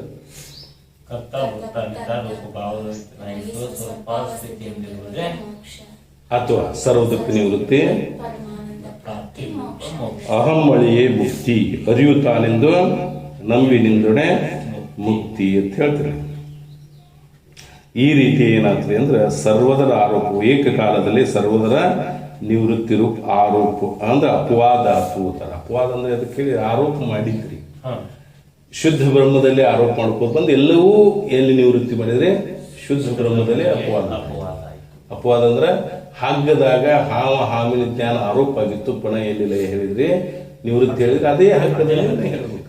ಎಲ್ಲಿ ಆರೋಪ ಇತ್ತು ಅಲ್ಲೇ ಅದ ನಿವೃತ್ತಿ ಹೇಳ್ಬೇಕು. ಇಲ್ಲ ಬಿಟ್ಟು ಏನ್ ಮಾಡಬಾರ್ದು, ನಿವೃತ್ತಿ ಹೇಳೋಂಗಿಲ್ಲ. ಅವಶೇಷವಾಗಿರ್ತಕ್ಕಂಥ ರಜು ಉಳಿಯುವಂತೆ ಹಂಗ ಸರ್ವ ಪ್ರಪಂಚದ ಆರೋಪ ನಿವೃತ್ತಿಯಾಗಿ ಅವಶೇಷ ಏನು ಉಳಿತೈತ್ರಿ, ಬ್ರಹ್ಮನ ಉಳಿತೈತಿ. ನೀವು ಹಗ್ಗ ಜ್ಞಾನ ಆದ್ಮೇಲೆ ಅಲ್ಲಿ ಉಳಿತೇನೆ ಹಾಕಿ ಬಂದರ್ಲೆ ಎಲ್ಲವೂ ಆರೋಪ ನಿವೃತ್ತಿ ಆಯ್ತು, ಅದ್ರ ಭ್ರಾಂತಿಯಿಂದ ತೋರಿತು.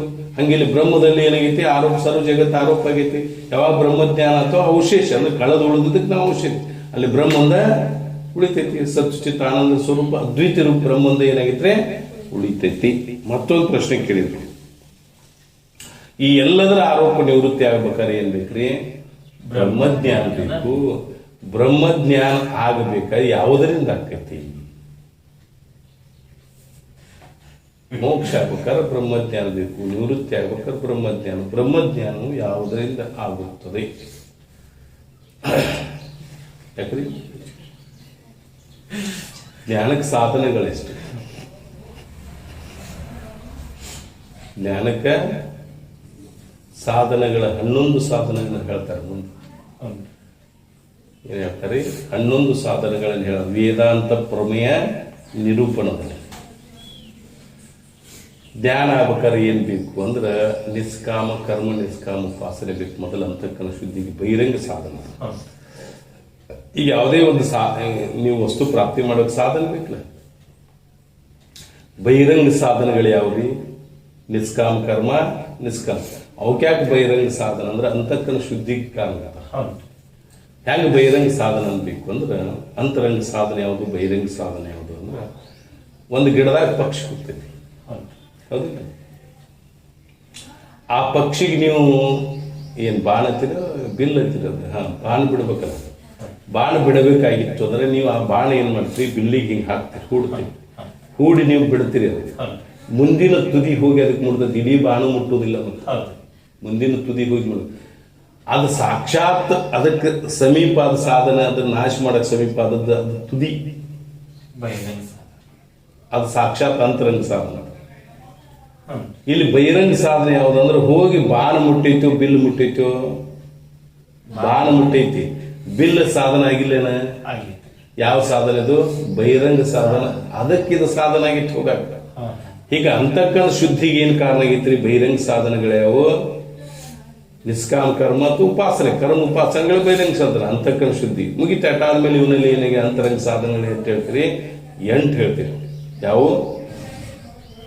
4 ಚತುರ್ವಿಧ ಸಾಧನ: ವಿವೇಕ, ವೈರಾಗ್ಯ, ಸತ್ಸಂಪತ್ತಿ, ಮುಮುಕ್ಷತ್ವ. ಮುಂದೆ ಶ್ರವಣ, ಮನನ, ನಿಧಿಧ್ಯಾಸನ, ತತ್ವ ಪದಾರ್ಥ ಶೋಧನ. ಎಷ್ಟು ಹೇಳಿದಂಗತ್ರಿ? 8. ಇವು 2 ಬಹಿರಂಗ ಸಾಧನ ಜ್ಞಾನಕ್ಕೆ, ಇವು 8 ಅಂತರಂಗ ಸಾಧನ. ಹೌದಿಲ್ಲ? ಇನ್ನು ಸಾಕ್ಷಾತ್ ಅಂತರಂಗ ಸಾಧನ ತುದಿನ ಯಾವ್ದಿದ್ದಂಗಂದ್ರೆ ಮಹಾವಾಕ್ಯ ಶ್ರೋತ್ರಿಗೆ ಸಂಬಂಧ ಆಗುವುದ ಅಂಗಿ ಶ್ರವಣನ ಸಾಕ್ಷಾತ್ ಅಂತರಂಗ ಸಾಧನ. ಇದನ್ನೊಂದು ಹಿಡ್ಕೊಂಡು ಏನ್ ಹೇಳ್ತಾರೆ? ಬಹಿರಂಗ ಸಾಧನ 2, ಅಂತರಂಗ ಸಾಧನ 8, ಸಾಕ್ಷಾತ್ ಅಂತರಂಗ ಸಾಧನ 1. ಎಷ್ಟರ್ಥ? ಅಷ್ಟು ಕೂಡ 11 ಸಾಧನಗಳನ್ನ ವೇದಾಂತ ಪ್ರಮೇಯ ನಿರೂಪಣದಾಗ ಹೇಳ್ತಾರೆ. ಜ್ಞಾನಕ್ಕೆ 8 ಸಾಧನಗಳ್ರಿ, 11 ಸಾಧನ. ಅಲ್ಲಿ ಶ್ರವಣದಲ್ಲಿ ಒಂದು ಅಂಗಿ ಶ್ರವಣ, ಅಂಗ ಶ್ರವಣ ಮಾಡಿ ಅಲ್ಲಿ ಏನ್ ಮಾಡ್ತಾರೆ? 11 ಸಾಧನಗಳು ಹೇಳ್ತಾರೆ. ಜ್ಞಾನ ಯಾವುದರಿಂದ ಉಂಟಾಕೈತಿ ಅಂದ್ರೆ ಸಾಧನಗಳಿಟ್ಟೆಲ್ಲ ಹೇಳ್ಬೇಕು. ಎದರಿಂದ ಉಂಟಾಕೈತಿ ಜ್ಞಾನ? ದೃಢ ಅಪರೋಕ್ಷ ಬ್ರಹ್ಮಜ್ಞಾನ ಎದರಿಂದ ಆಕೈತಿ?